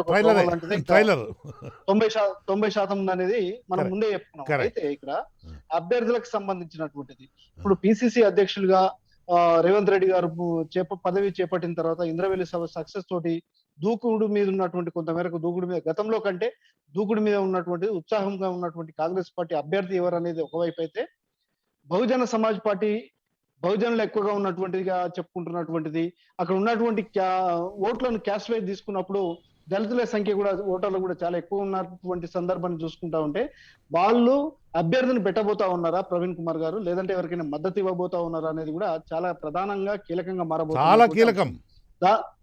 దాంతో పాటుగా ఇప్పుడు షర్మిల గారు తెలంగాణ వైఎస్ఆర్సీపీ తరఫున షర్మిల గారు పార్టీ పెట్టిన తర్వాత ఇక్కడ YS Congress party Telangana party తరఫున వాళ్ళు ఏమైనా, మీరు ఇందాక ప్రస్తావించినట్టుగా రాఘవరెడ్డి గారు కానీ ఇంకెవరినైనా వాళ్ళు మద్దతు ఇచ్చేటటువంటి పరిస్థితి ఏంటి అనేది ఒకటి చూడాలి. ఎందుకంటే కేఎం గారు ఎవరు ఎన్ని చెప్పినా గతంలో లాగా స్వీపింగ్ మెజార్టీ కానీ, లేకపోతే మాకేదో గంపగుత్తగా పడిపోతాయి అనేటటువంటిది కానీ, వేలల్లో లక్షల్లో మాకు ఓట్లు పడతాయి మెజార్టీ వస్తుంది అనే పరిస్థితి కానీ కనిపించట్లేదు కనుచూపు మేరలో కూడా అనేటటువంటిది మనకు కనిపిస్తున్నటువంటి అంశం. దాంతో పాటుగా మనం ఇందాక పదే మనం మాట్లాడుకుంటున్నటువంటిది అభ్యర్థుల ఫైనలైజేషన్ తోటి కొంత మేరకు ఒక క్లారిటీ వచ్చినప్పటికీ కూడా ఆ తర్వాత మనం ఇందాక కూడా మనం చెప్పుకున్నాం, ఇంత డబ్బు ఖర్చు అనేటటువంటిది ఎలాంటి సంకేతాలు ఇస్తున్నాయి అనేది ఒకవైపు అయితే, ఓటర్లలో మన అన్ని పార్టీల్లో గుర్తించుకోవాల్సినటువంటి కేఎం గారు, ఒక దశాబ్ద కాలాన్ని ఇండెక్స్ తీసుకుంటే కనుక, అనలిటిక్స్ మనం తీసుకుంటే కనుక 23%, అంటే ఒక దశాబ్దానికి సంబంధించినటువంటి ఓటర్ల శాతంలో 23% లిటరేట్స్ పెరిగారు, యాడ్ అయ్యారు, చదువుకున్నటువంటి వాళ్ళు, వయోజనులుగా మారినటువంటి వాళ్ళు, 18 సంవత్సరాలు నిండినటువంటి వాళ్ళు మారారు, ఇందులోకి వచ్చారు. 6% మంది ఇల్లిటరేట్స్ చనిపోయారు. 6% మంది గతంలో చదువుకోని వాళ్ళు, ఓటర్లు ఉన్నటువంటి వాళ్ళు చనిపోయారు. వీళ్ళు 22% మంది యాడ్ అయ్యారు. అంటే 28% మంది దశాబ్ద కాలం గురించి చెప్తున్నారు. గత ఎన్నికలో, మొన్నటి ఎన్నికలో, సాధారణ ఎన్నికలో చెప్పట్లేదు. ఈ 10 సంవత్సరాల్లో ఓటేసేటటువంటి వాళ్ళ సంఖ్య 28% మంది గతంలో కంటే కనీసం 10th క్లాస్ పైన చదువుకున్నటువంటి వాళ్ళు యాడ్ అవుతా ఉన్నారు. అలాంటి సందర్భంలో మనం డబ్బులు ఇస్తేనో, డబ్బులు తీసుకుంటేనో, మనం గట్టిగా మాట్లాడితేనో, టీవీలు పగలగొడితేనో, లేకపోతే ఇంకొక విధంగానో కాదు.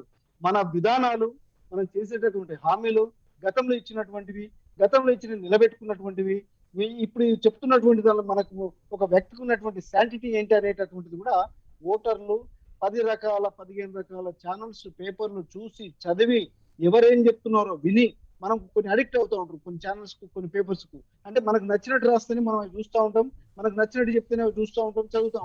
కానీ సామాన్య ప్రజలు అలా కాదు. ఉమ్. వాస్తవాన్ని బేరీజ్ వేసుకోవడానికి మనకన్నా నాలెడ్జ్ పరంగా కూడా ఈ లిటరసీ రేట్ అనేది పెరిగింది కాబట్టి వయోజనులు వీళ్ళందరూ ఒకటి కన్నా యాడ్ ఎక్కువ అవుతున్నారు చూస్తారు, ఒకటి కాబట్టి కన్నా ఎక్కువ ఛానల్స్ చూస్తారు, ఒకటి కన్నా ఎక్కువ పేపర్లను చదువుతారు.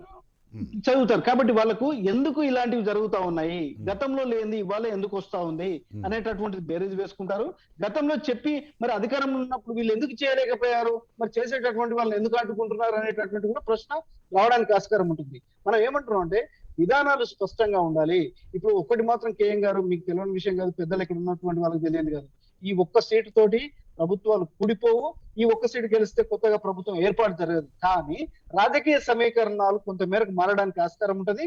అది దుబ్బాక ఎన్నికల్లో రఘునందన్ గారు గెలిచిన తర్వాత బీజేపీ పార్టీకి వచ్చినటువంటి ఒక విధమైనటువంటి పాజిటివ్ ట్రెండ్ అనేటటువంటి మనం చూసాం. ఆ తర్వాత పరిణామాలు వేరనుకోండి. ఇప్పుడు ఆ తదనంతరం జరిగినటువంటి పరిణామాల్లో రేవంత్ రెడ్డి గారు పదవిని చేపట్టిన తర్వాత పిసిసిలోకి వచ్చిన తర్వాత ఇప్పుడు వీళ్ళు ఉత్సాహంగా మారినటువంటి పరిస్థితిని కూడా మనం చూస్తా ఉన్నాము. అంటే ఈ గతంలో లాగా మీ మధ్య మా మధ్యన ఒకరి ఇద్దరి మధ్యనే ఉండేటటువంటి కేఎం గారు ఇప్పుడు బహుముఖ పోరు అనేటటువంటిది వచ్చింది. బహుముఖ పోరులో సంక్షేమ ఫలాలు పొంది నిజంగా వాళ్ళు అభివృద్ధిలోకి వచ్చినటువంటి వాళ్ళు కానీ, నేరుగా సంక్షేమ ఫలాలు పొందుతున్నటువంటి వాళ్ళు కానీ ఎంతమంది ఉన్నారు, వాళ్ళు అధికార పార్టీ వైపు ఎంత మేరకు ఉండగలుగుతున్నారు అనేది ఒకవైపు అయితే, వ్యతిరేకంగా ఉన్నటువంటి వాళ్ళని ఎంతమంది చీల్చుకోగలుగుతా ఉన్నారు. మీరు అడిగిన క్వశ్చన్ లో ఆర్ఎస్ ప్రవీణ్ కుమార్ గారు ఎవరికి మద్దతు ఇస్తారు, పార్టీ అభ్యర్థిని పెడతాడా, ఎన్ని ఓట్లు చీలుస్తాడు అనేది ఒకటే వైపు అయితే, వైఎస్ షర్మిల గారు ఏం చేయబోతున్నారు అనేది కూడా రెండవది.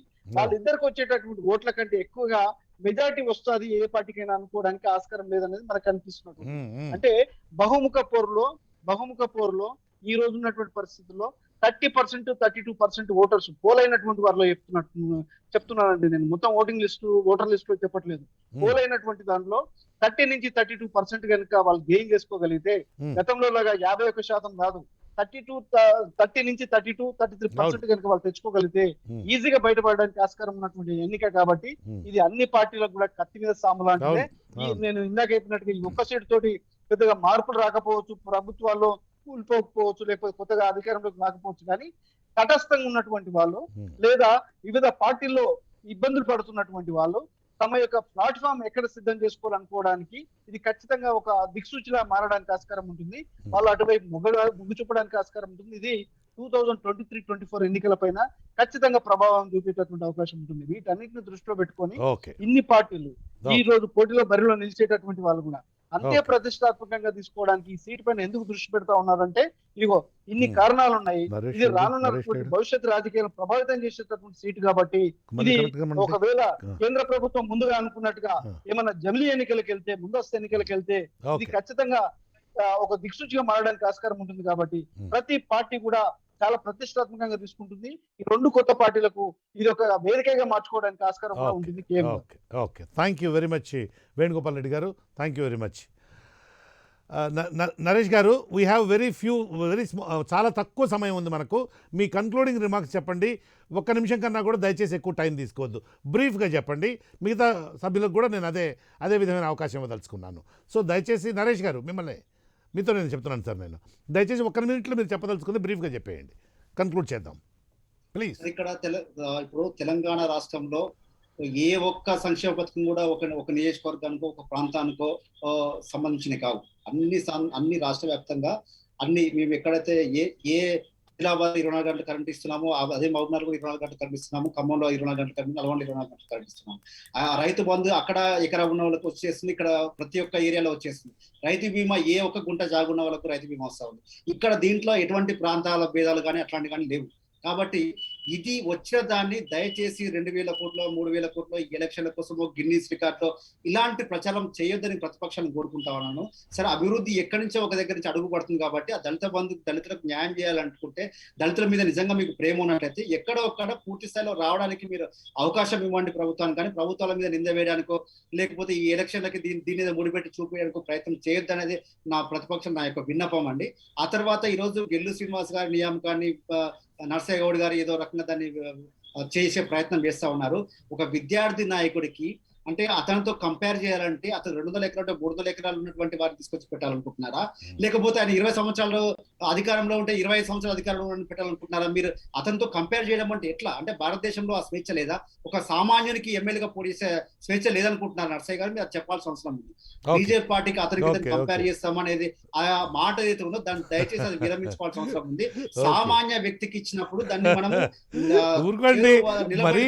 మరీ అంత మీద ఇస్తే బాగుంటుంది, వినడానికి బాగుంటుంది. నరేష్, మీరే నిలబెట్టి టీఆర్ఎస్ లాంటి ఒక బ్రహ్మాండం మదగజం ఆయన నిలబెట్టి ఇలాంటి మాటలంటే వినసొంపుగా ఉంటుందా Naresh?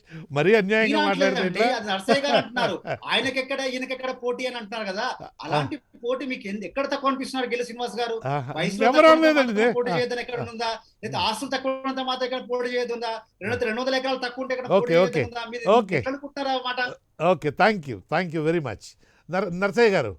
Please go ahead, please don't extend too much of time. 1.5 minutes లో కంక్లూడ్ చేయండి. నేను సూటిగా హుజురాబాద్ ప్రజలకు నేను చెప్పేది ఏంటంటే, సార్ ఈ రోజు హుజురాబాద్ లో టిఆర్ఎస్ అభ్యర్థికి ఓటు వేయడం వల్ల 100లో 101 అవుతాడు. దానివల్ల రాష్ట్ర వ్యాప్తంగా ఏ వర్గానికి కూడా ప్రయోజనం జరగదు. ఈ రోజు టిఆర్ఎస్ కు నష్టం జరుగుతుందా? నేనేమంటా, టిఆర్ఎస్ కు ఓటు వేయడం వల్ల ఎవరికి కూడా లాభం లేదు. ఓకే, ఈ రోజు నేనేమంటున్నా అంటే అతి దారుణంగా అన్యాయంగా రాత్రికి రాత్రి ఇలా ఎర్రగీతలు పెట్టి ఏదో అభూత కల్పనలతోటి అన్యాయమైన ఆరోపణలు చేసి ఈ రోజు రాజేందర్ గారిని బయటికి వెళ్ళగొట్టిన తీరు ఏదైతే ఉందో అది హుజురాబాద్ ప్రజల గుండెలలో నాటుకుంది ఆయనకు జరిగిన అన్యాయం. కాబట్టి ఈ రోజు రాజేందర్ గారిని గెలిపించడం వల్ల హుజురాబాద్ ప్రజలకే కాకుండా ఆల్రెడీ మీరు చూసిరు ఆసాలమరిలో కూడా లాభం జరిగింది. వారు గెలిస్తే ఖచ్చితంగా రాష్ట్ర వ్యాప్తంగా కేసీఆర్ గారు పాదయాత్ర చేసినా ఆశ్చర్యపోవలసిన అవసరం లేదు. కళ్ళు తెరుచుకుంటారు, ప్రజలు గుర్తుకొస్తారు, ప్రజల యొక్క సమస్యలు గుర్తుకొస్తాయి, ఉద్యోగాలు ఇవ్వాలని గుర్తుకొస్తుంది, ఉద్యోగాలు ఇవ్వకపోతే కనీసం 3,000 రూపాయలు ఇవ్వాలైనా గుర్తుకొస్తుంది. కాబట్టి 100 మంది ఆల్రెడీ టీఆర్ఎస్ ఉన్నారు, మళ్ళీ ఒకరిని గెలిపించడం వల్ల పెద్ద లాభం వచ్చేది ఏం లేదు, టీఆర్ఎస్ గవర్నమెంట్ పడిపోయేది లేదు, లేచేది లేదు. కానీ అదే రాజేందర్ గారు గెలవడం వల్ల మీరు ఆల్రెడీ దాని రిజల్ట్ చూస్తా ఉన్నారు. వాసాలమరిలో హుజురాబాద్ లో 1,000 కోట్ల రూపాయలు ప్రజలకు అందుతా ఉన్నాయి. అదే విధంగా బంపర్ మెజారిటీ తోటి రాజేందర్ గారిని గెలిపిస్తే రాష్ట్ర వ్యాప్తంగా దళిత బంధువులు, బీసీ బంధువులు, ఓసీ బంధువులు, మైనారిటీ బంధువులు అన్ని కూడా వచ్చి ప్రజలు సుభిక్షంగా ఉంటారు. ఇవాళ టిఆర్ఎస్ పార్టీకి ఏమైపోయిందంటే తోలుమందం అయిపోయింది. 100 మంది పై చిలుకున్నారు కాబట్టి మీరేం చేస్తారా, మీ కత్తి ఎంత, మీ లెక్కెంత అని అంటా ఉన్నారు. ఈ రోజు ఈటల రాజేందర్ గారు బయటకు వచ్చిన తర్వాత ప్రగతి భవన్ గేట్లు బార్లా తెలుసుకున్నాయి. ఈ రోజు దళితులను లోపలికి రాణిస్తా ఉన్నారు, అందరితోటి ముచ్చట పెడతా ఉన్నారు, అందరితోటి సహపంక్తి భోజనం చేస్తా ఉన్నారు, 423 మందిని ప్రగతి భవన్ కి పిలిచి భోజనం పెడతా ఉన్నారు. ఇవన్నిటికీ కారణం కేవలం ఒకే ఒక వ్యక్తి ఈటల రాజేందర్ గారు. కాబట్టి నేను ఏమంటున్నా, హుజురాబాద్ ప్రజలకు 2 చేతులెత్తి నమస్కారం చేసేది ఏంటంటే టిఆర్ఎస్ కు ఓటు వేయడం వల్ల లాభము లేదు. ఈ రోజు రాజేందర్ గారు గెలవడం వల్ల రాష్ట్ర వ్యాప్తంగా అన్ని పథకాలు మీ డోర్ కడుప వరకు వస్తాయి. కాబట్టి రోడ్లు కావాలన్నా, ఇండ్లు కావాలన్నా, పెన్షన్ కావాలన్నా, కార్డు కావాలన్నా, ఏదిగా ఉద్యోగం కావాలన్నా కూడా ఖచ్చితంగా వస్తాయి. కాబట్టి దయచేసి ఈటల రాజేందర్ గారికి బంపర్ మెజారిటీ తోటి గెలిపించండి. టిఆర్ఎస్ కు దీన్ని ఎలక్షన్ మీటింగ్ చేయకండి నర్సయ్య గారు, దీన్ని ఎలక్షన్ మీటింగ్ చేయకండి, కొంతవరకు చేయండి, పార్ట్గా చేయండి, మరి పూర్తిగా చేయొద్దు. రామ్మోహన్, కాంగ్రెస్కే ఎందుకు ఓటేయాలో చెప్పండి. నర్సయ్య గారు చెప్పినట్టు పబ్లిక్ మీటింగ్ లా చెప్తే ఒప్పుకోను. కాంగ్రెస్ కింద ఉన్న ట్రైనే తక్కువ. 1 minute లోపల చెప్పండి. నర్సయ్య గారు క్లియర్ గా చెప్పిర్రు, మా పువ్వు పార్టీకి చెప్పుకోనికి పెద్దగా లేదు కాబట్టి ఈటల గారు ముఖం చూసేయండి అని చెప్పిర్రు. ఎందుకంటే వ్యక్తిగతంగా మాత్రమే వాళ్ళు అడుగుతున్నటువంటి పరిస్థితి ఉంది. వాళ్ళ పార్టీ గురించి చెప్పడానికి కూడా నిజంగా పెద్దగా ఏం లేదు. పోయిన ఎలక్షన్స్ వల్ల 1600 ఓట్లు ఏమో వచ్చినట్టున్నాయి. అయితే మేము అనేది ఏంటంటే, ఇందాక నరేష్ గారికి నేను సమాధానం చెప్పాల్సినటువంటి అవసరం, మీరు ఇస్తామని చెప్పింది. సో దళిత గిరిజనుల బిడ్డల కోసం కాంగ్రెస్ పార్టీ ఏం చేసింది అని అంటే, రిజర్వేషన్స్ కించి మొదలు పెట్టుకుంటే, గ్రామీణ పాఠశాలల దగ్గరికి మొదలు పెట్టుకుంటే, ఐటీడీఏల కించి మొదలు పెట్టుకుంటే, కేంద్రీయ విద్యాలయాల కించి మొదలు పెట్టుకుంటే, మధ్యాహ్న భోజనానికి మొదలు పెట్టుకుంటే, 100 రోజుల ఉపాధి హామీ పథకం దగ్గరికి మొదలు పెట్టుకుంటే, ఈ రోజు ఫీజు రియంబర్స్మెంట్ దగ్గరికి మొదలు పెట్టుకుంటే, ప్రతి అంశాల్లో కూడా చాలు. దళిత గిరిజనుల ఇప్పుడు బిడ్డల ఇప్పుడు అభివృద్ధి ఇప్పుడు కోసం ఇప్పుడు కాంగ్రెస్ హుజూరాబాద్ లో పార్టీ మీ క్యాండిడేట్ కి ఓటు ఎందుకు వేయాలో చెప్పండి. ఇప్పుడు ఇది చెప్పండి, ఇంకా అది అయిపోయింది. అంటే వాస్తవాలకి ప్రజల దగ్గరికి తీసుకొని పోయి అసలైనటువంటి సంక్షేమాలను అందించేటటువంటి పార్టీ ఏదైనా ఉందంటే అది ఓన్లీ కాంగ్రెస్ పార్టీ తోటి మాత్రం అయింది కాబట్టి ఆ, అది ఉత్తగా మాట్లాడడం కాదు, బేరీజ్ వేసుకొని ప్రోగ్రెస్ రిపోర్ట్ తోటి మనం మాట్లాడుకుందాం. ఉమ్. ఇప్పుడు ఉత్తగా మీ మాట్లాడుకొని మీ ఇప్పుడు మీ కేసీఆర్ క్యాండిడేట్ గారు ఎందుకు ఓటు వేయాలో చెప్పండి ఇచ్చేస్తా. రామ్మోహన్. మీ ఏమండి? కాంగ్రెస్ క్యాండిడేట్ ఎందుకు ఓటు వేయాలా? ఇంకా మీరు సస్పెన్షన్ లో పెట్టారు, ఆ క్యాండిడేట్ ఎందుకు ఓటు వేయాలా? కాంగ్రెస్ ఎందుకు ఓటు ఎందుకంటే వేయాలా? నిజానికి దగ్గర ఉండి అభివృద్ధి గాని అభ్యున్నతి గాని వాళ్ళకి మంచి జరగాలన్నా నియోజకవర్గాన్ని మొత్తం సంఘటితం చేసి ఒక యూనిట్ లెక్క చూడాలన్నా కాంగ్రెస్ పార్టీ మాత్రమే ఈ రోజు పౌరుల లెక్క చూస్తది.